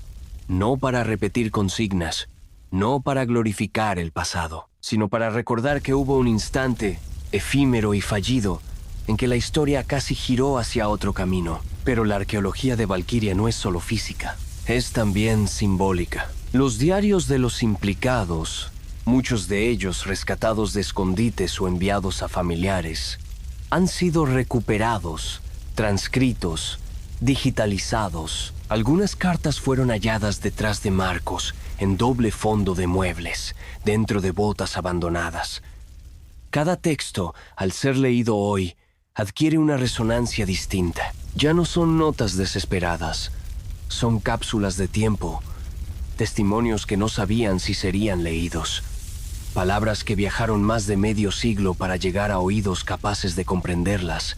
Y entre esos textos destaca una sensación común, la soledad, porque todos, en mayor o menor medida, sabían que no serían entendidos en su momento, que serían vistos como traidores, como cobardes, como criminales, pero decidieron escribir igual, como si le hablaran al futuro, como si el verdadero juicio no fuera el de los tribunales nazis, sino el de las generaciones por venir. Ese es el misterio más profundo de esta historia. La certeza de que hay gestos que no se hacen para cambiar el presente, sino para sembrar una semilla en el suelo del mañana. Hoy, en Alemania y en muchos países, el 20 de julio no solo es recordado como un atentado fallido, es un día de conciencia civil, de reflexión sobre la desobediencia. En academias militares se estudia Valquiria no como un caso de rebelión, sino como un dilema ético. ¿Hasta dónde llega la obediencia? ¿Cuál es el punto donde el deber institucional debe ceder ante el deber moral? ¿Cómo reconocer ese punto? Y lo más difícil aún, ¿cómo actuar cuando uno está solo? Esa última pregunta sigue sin respuesta clara, pero los objetos, los lugares, las cartas y los nombres siguen ahí, en museos, en archivos, en placas silenciosas al borde de caminos. No piden nada, no exigen gloria, solo ofrecen un testimonio modesto y potente, que incluso en el corazón del horror, alguien encendió una vela, no para iluminar el cuarto entero, sino para que el que viniera después supiera por dónde caminar. El eco de la Operación Valquiria no terminó con la última ejecución ni con la firma de la capitulación alemana en mayo de 1945. De hecho, puede decirse que su verdadera vida comenzó entonces, cuando el humo de la guerra se disipó y Europa tuvo que enfrentarse a la más dura de las preguntas. ¿Cómo fue posible? En ese paisaje de ruinas morales y físicas, la figura de Klaus von Stauffenberg y sus compañeros comenzó a emerger desde una capa intermedia de la memoria colectiva. No eran parte del relato oficial de los vencedores, tampoco formaban parte del panteón nazi. Eran, al principio, incómodos, difíciles de clasificar, traidores según unos, redentores según otros, pero todos intuían que lo que habían hecho merecía ser mirado con más atención.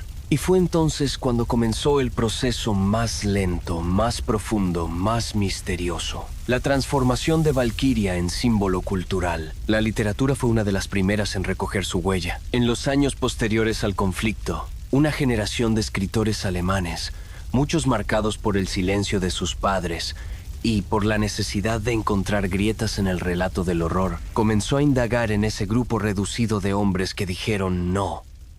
Algunos lo hicieron con admiración, otros con duda, pero todos coincidían en un punto. La historia de la Alemania nazi no podía contarse sin incluir a quienes, desde dentro, intentaron frenarla. Películas, obras de teatro, novelas y ensayos comenzaron a multiplicarse a partir de la década de 1970.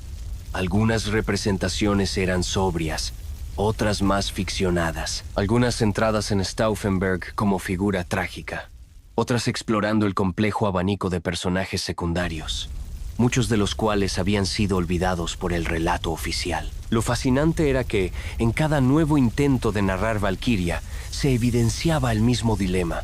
¿Qué empuja a alguien a rebelarse desde el corazón de una estructura totalitaria? Con el tiempo, esta pregunta fue trascendiendo las fronteras alemanas. Autores franceses, británicos, estadounidenses comenzaron a escribir sobre el atentado no solo como un episodio puntual, sino como un paradigma de resistencia ética. Porque en un mundo donde las guerras eran cada vez más difusas, donde el mal ya no siempre vestía uniforme, la historia de un grupo de oficiales que desafiaron al poder absoluto ofrecía una reflexión necesaria. Uno de los ejemplos más visibles de esta transformación cultural ocurrió en el año 2008, cuando se estrenó la película Valkyrie, protagonizada por Tom Cruise. Aunque la cinta fue recibida con reacciones diversas, su impacto fue innegable.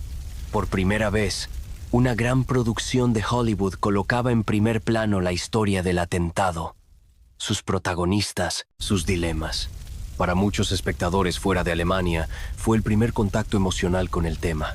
Y aunque el cine no puede reemplazar la historia, puede tocar sensibilidades que los libros no alcanzan. Pero la verdadera fuerza simbólica de Valkyria no está en las salas de cine ni en las bibliotecas. Está en la conciencia cotidiana de millones de personas que, al escuchar la historia, sienten un estremecimiento sutil, la posibilidad de actuar cuando todo parece perdido. Ese estremecimiento se ha convertido, con los años, en una pedagogía silenciosa. En muchas escuelas alemanas, el 20 de julio se conmemora con actividades, reflexiones, debates. En las academias militares, la historia de Stauffenberg se presenta no como glorificación, sino como desafío. Porque enseñar la Operación Valkyria no es enseñar una rebelión, es enseñar una pregunta. Y en esa pregunta se esconde el mayor misterio de todos: la libertad. Porque ser libre no siempre es elegir entre opciones abiertas. A veces es actuar a pesar de no tener opciones. A veces es perder con dignidad. A veces es resistir solo para que otros, en el futuro, tengan la oportunidad de no hacerlo. Y eso es lo que Valkyria dejó como legado, no una victoria. No un cambio de régimen, no una nueva era, sino algo más sutil, más poderoso, más duradero. La prueba de que incluso en las circunstancias más oscuras, la conciencia puede ser más fuerte que la obediencia, que un gesto puede trascender su fracaso, que una decisión moral, incluso condenada desde el principio, puede redimir a una generación entera de la total complicidad. Hoy, caminar por Berlín es toparse con fragmentos de esa memoria. Placas pequeñas en las aceras, las Stolperstein, que recuerdan a los deportados.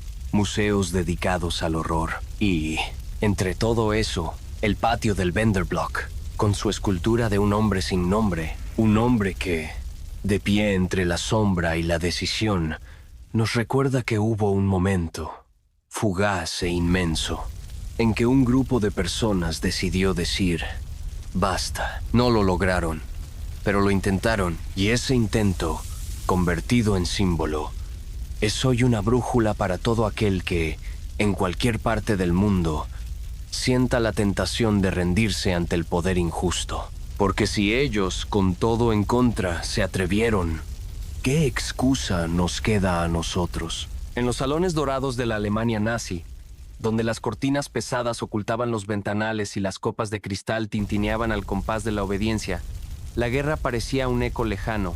Las élites del régimen vivían en una burbuja de privilegio cuidadosamente cultivada, donde la brutalidad del mundo exterior apenas rozaba las conversaciones. Se hablaba de estrategia, de logística, de eficiencia, pero rara vez de culpa. Menos aún de resistencia. Mientras las ciudades eran reducidas a escombros y las familias se aferraban a sus últimas raciones de pan, una parte de la sociedad disfrutaba de cenas formales, cacerías privadas, conciertos exclusivos e incluso obras de teatro patrióticas.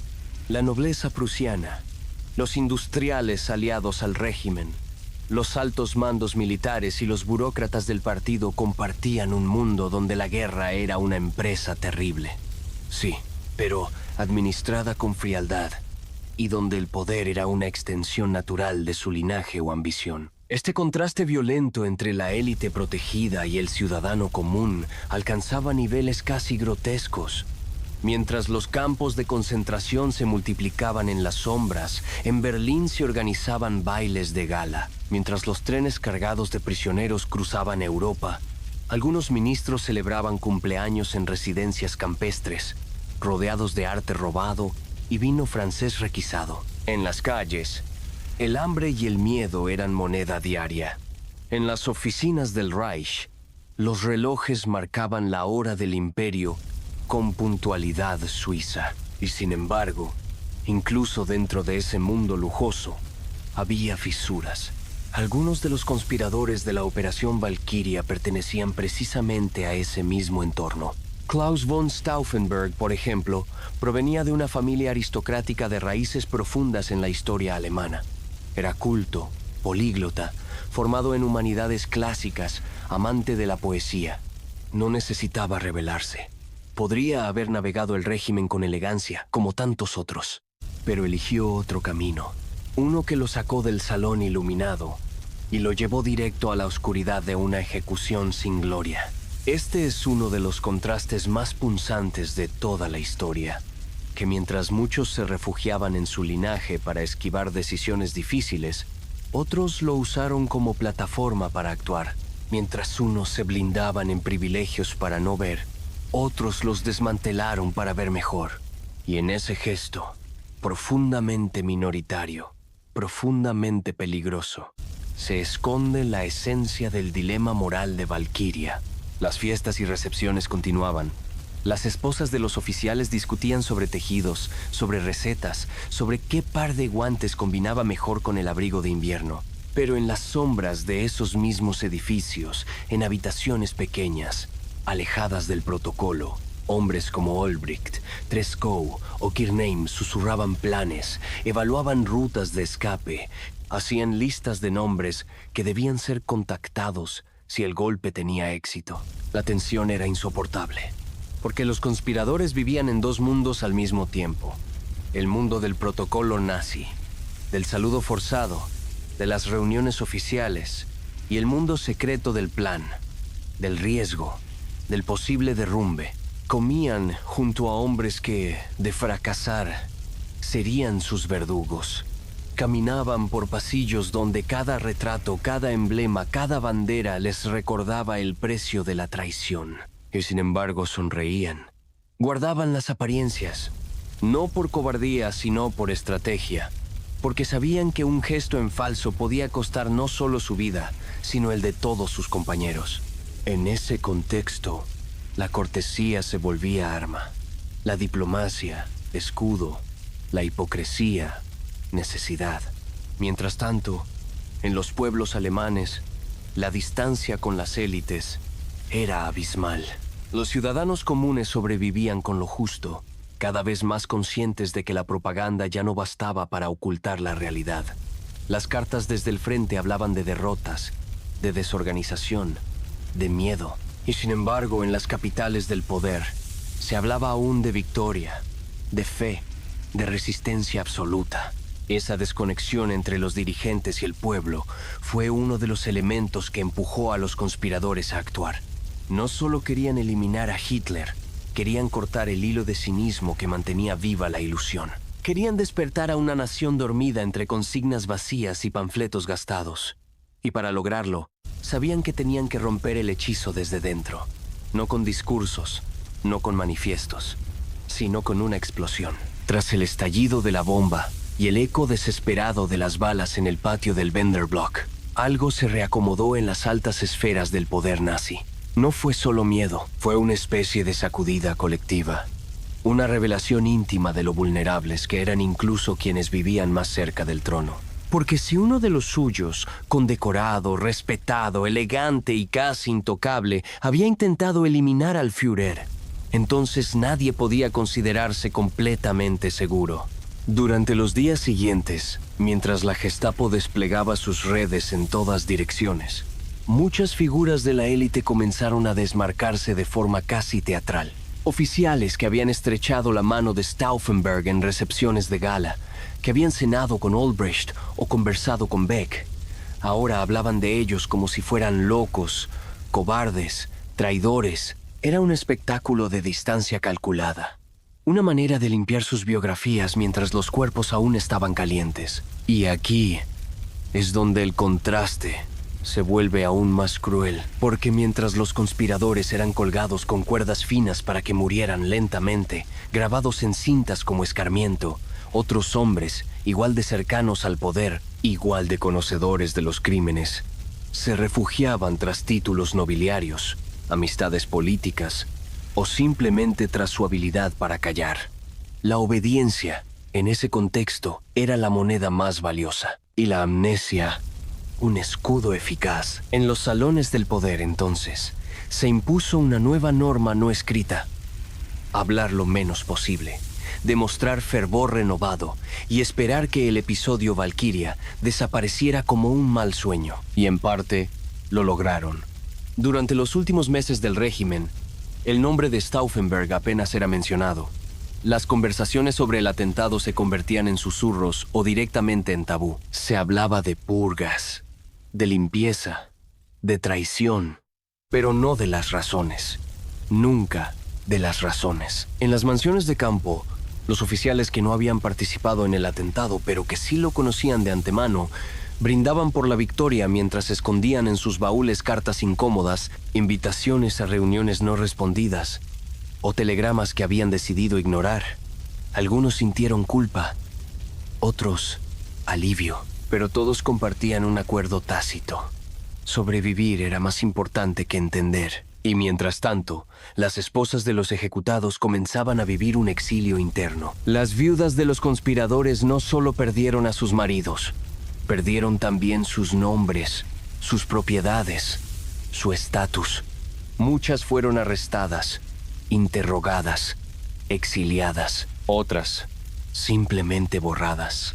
Sus hijos fueron enviados a orfanatos, renombrados, desconectados de sus raíces, como si el intento de sus padres hubiera sido una maldición genética. Era una forma más de castigo, no solo matar al hombre, sino desmembrar su linaje, su memoria, su lugar en la historia. Este contraste entre quienes callaron y prosperaron y quienes actuaron y fueron borrados quedó grabado en los documentos de la posguerra. Cuando los aliados comenzaron a reconstruir Alemania, cuando se formaron los nuevos gobiernos y las nuevas estructuras democráticas, muchos de los nombres que habían participado o coqueteado con el régimen volvieron a ocupar cargos importantes. Su participación era matizada, reescrita, difuminada. En cambio, la memoria de los conspiradores fue al principio relegada a notas de pie de página. No eran fáciles de usar como símbolos. No eran resistentes comunistas. No eran víctimas pasivas, eran militares, algunos con pasado nacionalista, otros con dudas morales tardías. Era complicado convertirlos en íconos, y sin embargo, esa misma complejidad es lo que los hace esenciales. Porque lo que ocurrió con la Operación Valquiria no fue una épica heroica perfecta, sino un acto profundamente humano, cargado de contradicciones. Fue una decisión tomada en un entorno envenenado por el miedo, entre hombres con privilegios que decidieron renunciar a ellos, sabiendo que el precio sería altísimo. En un mundo donde tantos se escondieron detrás de sus cargos, sus herencias, sus títulos, ellos cruzaron una línea sin retorno. Y eso plantea una pregunta más incómoda aún. ¿Por qué algunos lo hicieron y otros no? ¿Fue la conciencia? ¿La educación? ¿El azar?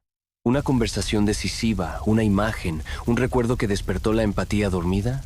Nadie lo sabe con certeza. Pero lo que está claro es que, dentro de la élite, existía la posibilidad de actuar. Y solo unos pocos la tomaron. Los demás simplemente dejaron pasar el tren de la historia y se aferraron a sus uniformes, a sus casas intactas, a sus memorias sin manchas. Décadas después, cuando Alemania comenzó a mirar hacia su pasado con ojos más abiertos, comenzaron a aparecer documentos, confesiones, memorias privadas, y muchas de esas revelaciones apuntaban a lo mismo. La gran mayoría de las élites del régimen supieron del horror, lo vieron, lo entendieron, pero prefirieron el silencio, porque actuar implicaba perderlo todo.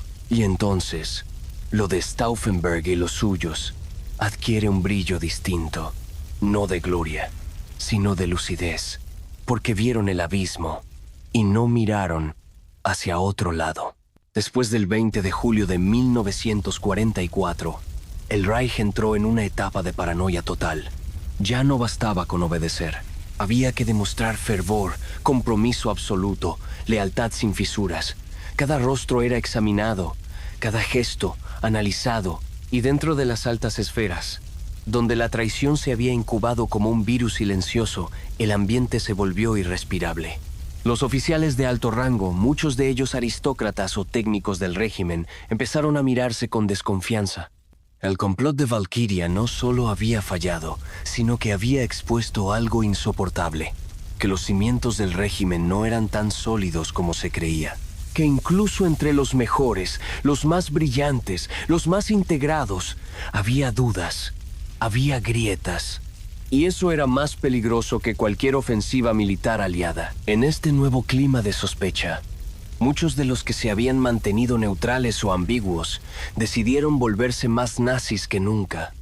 No por convicción, sino por instinto de supervivencia. Participaban en reuniones, pronunciaban discursos, firmaban condenas, sonreían ante las cámaras.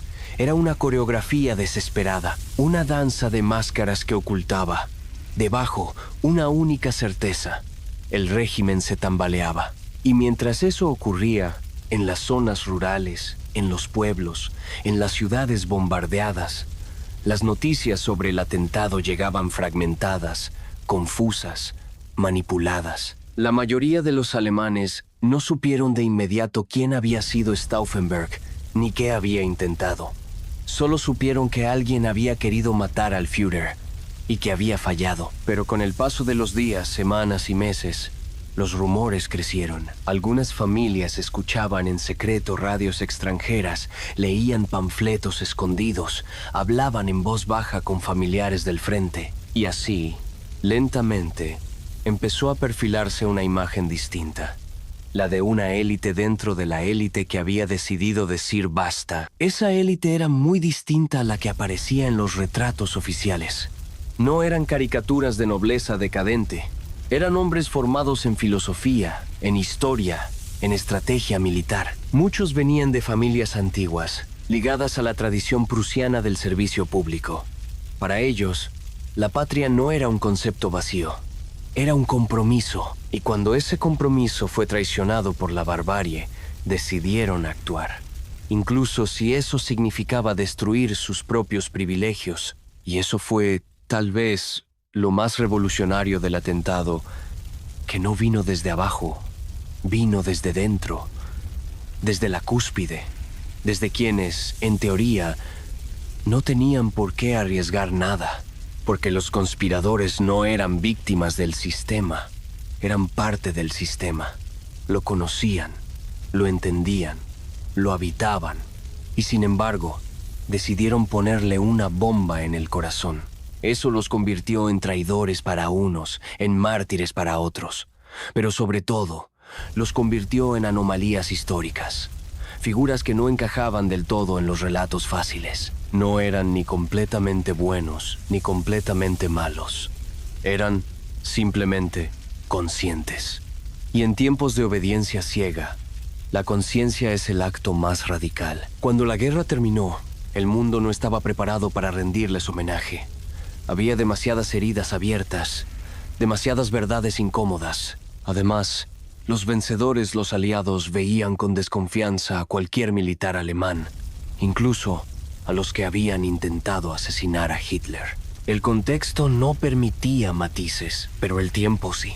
Con los años, mientras Alemania se reconstruía primero dividida, luego unificada, el lugar de los conspiradores en la memoria nacional empezó a cambiar. Y con ese cambio, se volvieron a abrir las biografías. Se buscaron cartas, testimonios, documentos. Se entrevistó a hijos, a colegas, a antiguos sirvientes. Y se descubrió algo sorprendente, que incluso en el ocaso del régimen, cuando el poder parecía omnipotente, hubo personas que no se resignaron.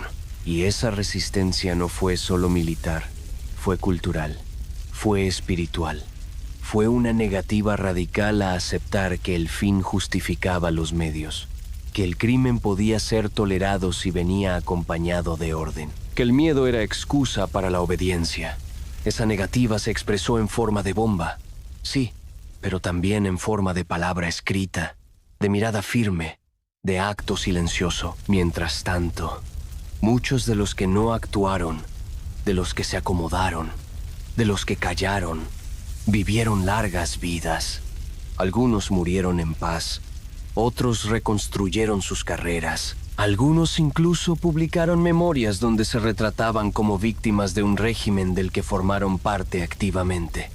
Y el contraste volvió a surgir, implacable.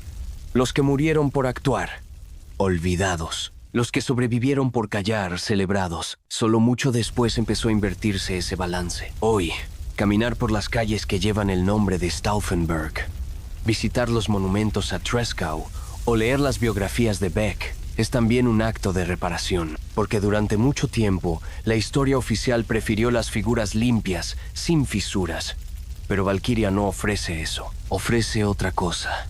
El retrato complejo de una élite que ante el horror eligió desobedecer, aunque nadie se lo pidiera, aunque no hubiera garantía de victoria, aunque el precio fuera todo. Y ese retrato, lleno de sombras y de luz, es quizás lo más humano que nos ha legado la historia. El verdadero juicio a los conspiradores de la Operación Valkyria no ocurrió en los tribunales del régimen ni en los patios de ejecución. Ese fue solo el castigo. El juicio real comenzó después, en el silencio incómodo de la posguerra, en las familias que no sabían si hablar o callar, en los hijos que crecieron con apellidos que no podían pronunciar, en los retratos escondidos en cajones, en las cartas leídas a escondidas una y otra vez, buscando sentido.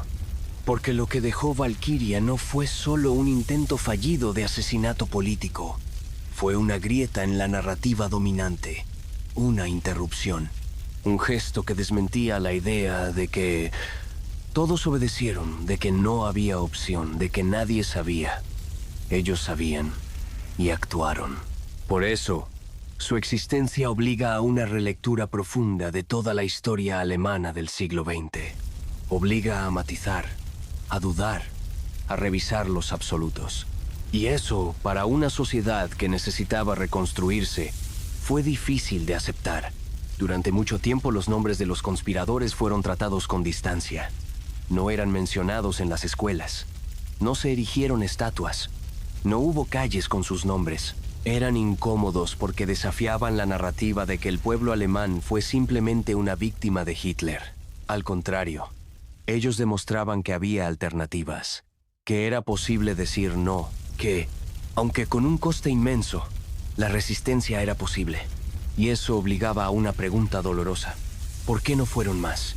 Con el paso del tiempo, sin embargo, esa incomodidad se transformó en respeto, luego en admiración, y finalmente en una especie de duelo colectivo, porque en su derrota, en su fracaso, en su silencio final, los conspiradores revelaron una verdad esencial, que no todas las victorias se miden en éxitos, que hay gestos que vencen no por lo que logran, sino por lo que simbolizan. Hoy, sus nombres están inscritos en piedra, sus rostros en placas, sus palabras en libros de historia. Pero más allá de los homenajes visibles, hay un homenaje más profundo, más duradero, el que ocurre en la conciencia de quienes los descubren por primera vez. El adolescente que lee una carta de Treschow, el profesor que analiza el perfil psicológico de Stauffenberg, el visitante que se detiene frente al Wendler Block y guarda silencio. Esos momentos fugaces y personales son la verdadera victoria de Valkyria, porque demuestran que, incluso en la derrota, una acción ética puede multiplicarse en el tiempo, puede germinar, puede inspirar, puede formar parte de una conversación que sigue viva, generación tras generación. Y quizá eso sea lo más poderoso de todo este relato, que los conspiradores no buscaban ser recordados, no escribieron para la posteridad, no posaron para estatuas. Lo hicieron porque no podían seguir siendo cómplices, porque el silencio se había vuelto insoportable, porque, en algún rincón de su alma, todavía creían en una Alemania distinta. Y esa Alemania invisible, fallida, posible a la que hoy rinden homenaje quienes los recuerdan. La caída del Tercer Reich no significó el colapso inmediato de todas sus estructuras de poder. De hecho, muchas de sus élites, especialmente las que no participaron directamente en crímenes visibles, lograron adaptarse sorprendentemente rápido al nuevo orden. Y allí, en esa transición difusa entre la derrota y la reconstrucción, se gestó otro tipo de historia, la del camuflaje moral. Cuando las tropas aliadas cruzaron Alemania y comenzaron a desmantelar el aparato institucional nazi, una de sus tareas más complejas fue discernir quién había sido qué, porque los archivos estaban incompletos, los documentos habían sido destruidos o manipulados, y la memoria tan voluble como selectiva ya empezaba a reescribirse. En medio de ese caos, muchos antiguos burócratas del régimen, miembros del aparato legal, ingenieros de guerra, empresarios colaboradores y diplomáticos afectos al sistema comenzaron a tejer una narrativa diferente sobre sí mismos. Algunos lo hicieron por instinto de conservación, otros por convicción.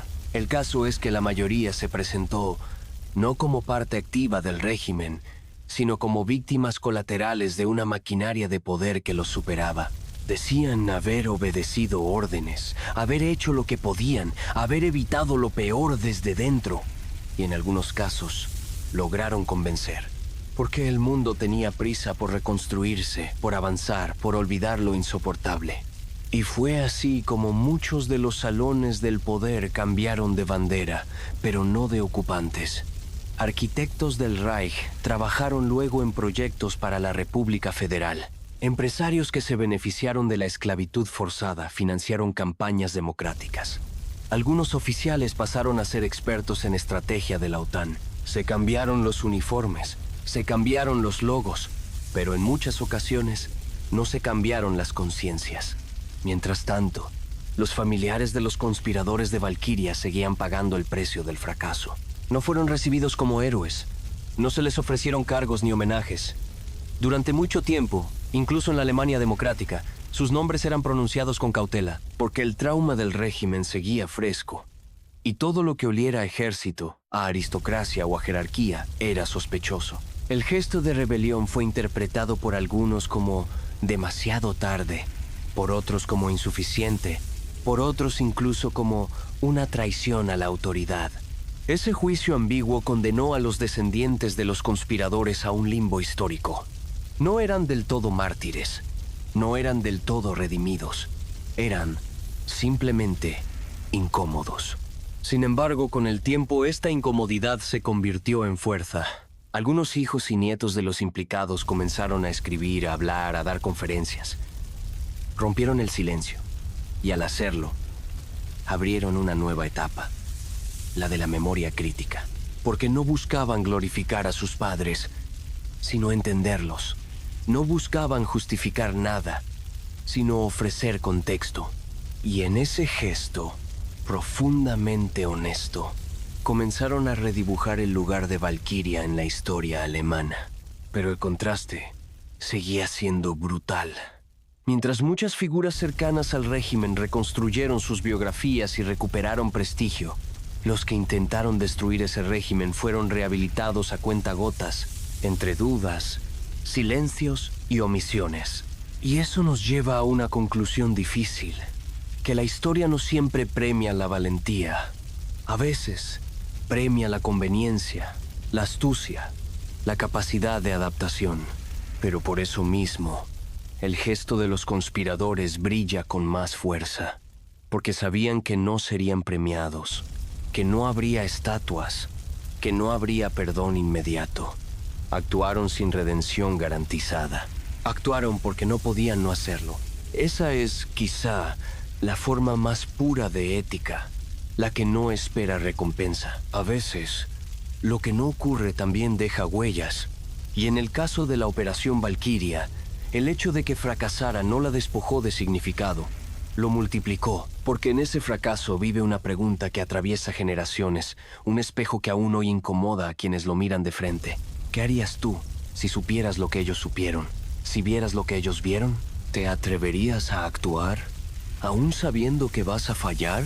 Este dilema, tan humano como insondable, es el legado más inquietante que dejaron quienes se atrevieron a conspirar desde lo alto de la jerarquía. En contraste, muchos de sus colegas de origen similar, con formación parecida, con acceso a las mismas informaciones, optaron por el silencio, la complicidad o el disimulo.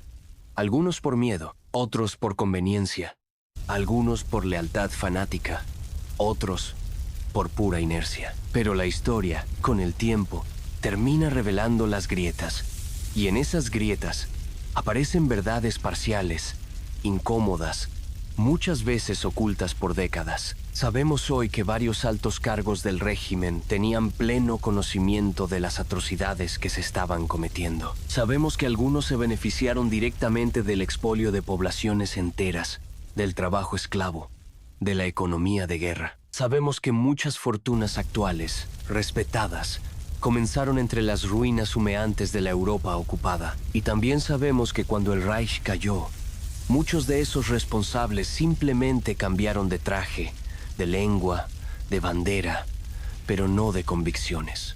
Las sociedades, al reconstruirse, necesitan estabilidad. Y en esa necesidad, a veces, se hacen concesiones.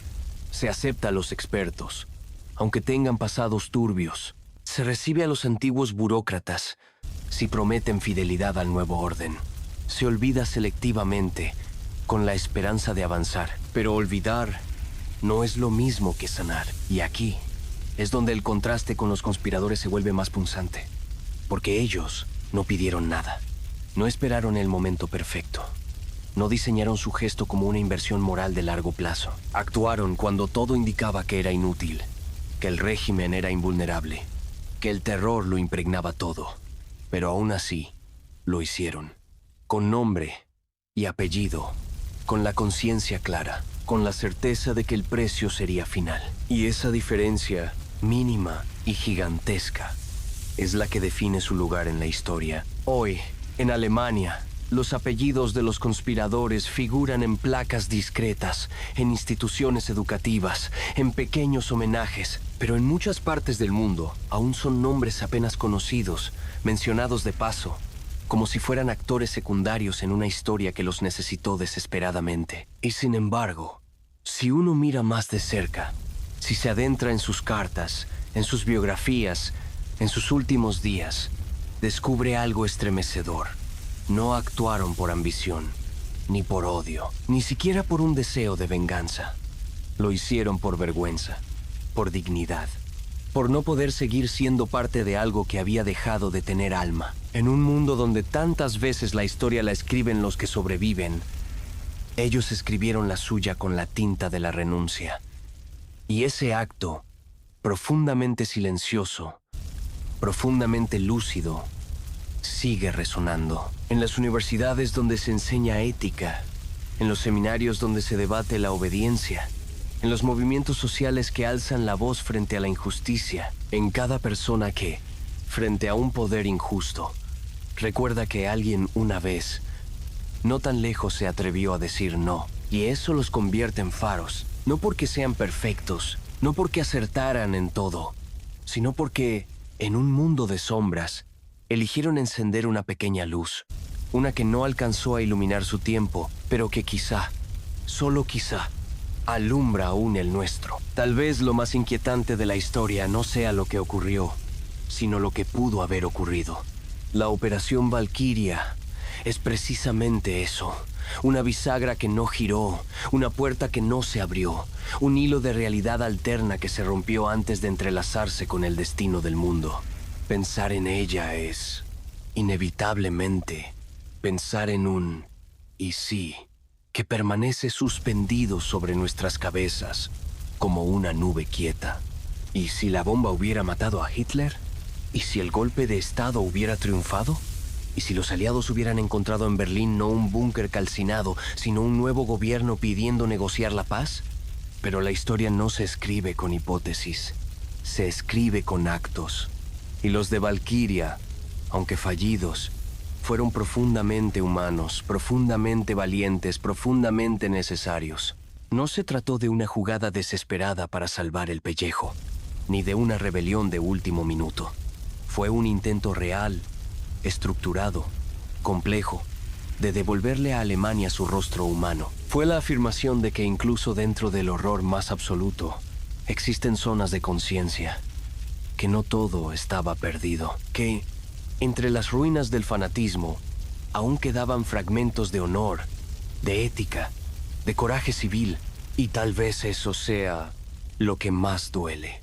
No solo que fracasaran, sino que lo hicieran solos, que la gran mayoría mirara hacia otro lado, que incluso después del atentado, muchos prefirieran reafirmar su lealtad al régimen, aunque ya no quedaran esperanzas de victoria, porque la obediencia, cuando se vuelve automática, es más fuerte que el miedo y más destructiva.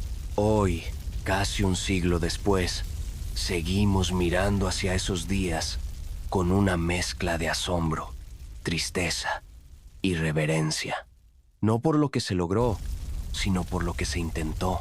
Porque hay intentos que, aunque no cambien el curso de los hechos, transforman el significado de los hechos. Klaus von Stauffenberg y sus compañeros no vivieron para ver el mundo sin Hitler. Murieron sabiendo que habían fallado. Murieron rodeados de enemigos. Murieron en silencio. Pero ese silencio, con los años, se ha vuelto palabra, memoria, guía, no como modelo perfecto, sino como brújula moral.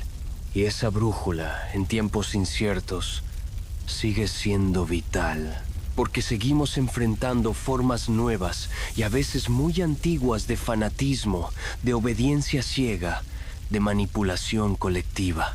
Y en cada uno de esos momentos, recordar Valquiria es recordar que existe una alternativa, que no hay sistema que pueda borrar por completo la conciencia, que siempre, en algún lugar, alguien puede decidir actuar, aunque esté solo, aunque no tenga garantías, aunque el mundo parezca haber olvidado el valor de la disidencia. Así que tal vez este no sea el final de una historia, sino su respiro. El momento de volver la vista atrás no solo para aprender, sino para sentir. Sentir lo que sintieron. Dudar como dudaron. Temer como temieron. Y aún así, preguntarnos si habríamos hecho lo mismo. Porque la historia al final no nos exige respuestas, pero sí preguntas. Y en esas preguntas está el germen de una memoria viva. Si esta historia te conmovió, si te dejó pensando, si te hizo mirar el pasado con otros ojos, no la guardes solo para ti. Compártela. Habla de ella. Suscríbete a este canal, Testigo del Tiempo, donde cada noche nos sumergimos en las páginas ocultas del pasado, no para dormirnos, sino para despertar. Porque la historia no es un museo de fechas y batallas, es un espejo. Y a veces, al mirarlo, descubrimos quiénes podríamos haber sido y quiénes aún podemos ser.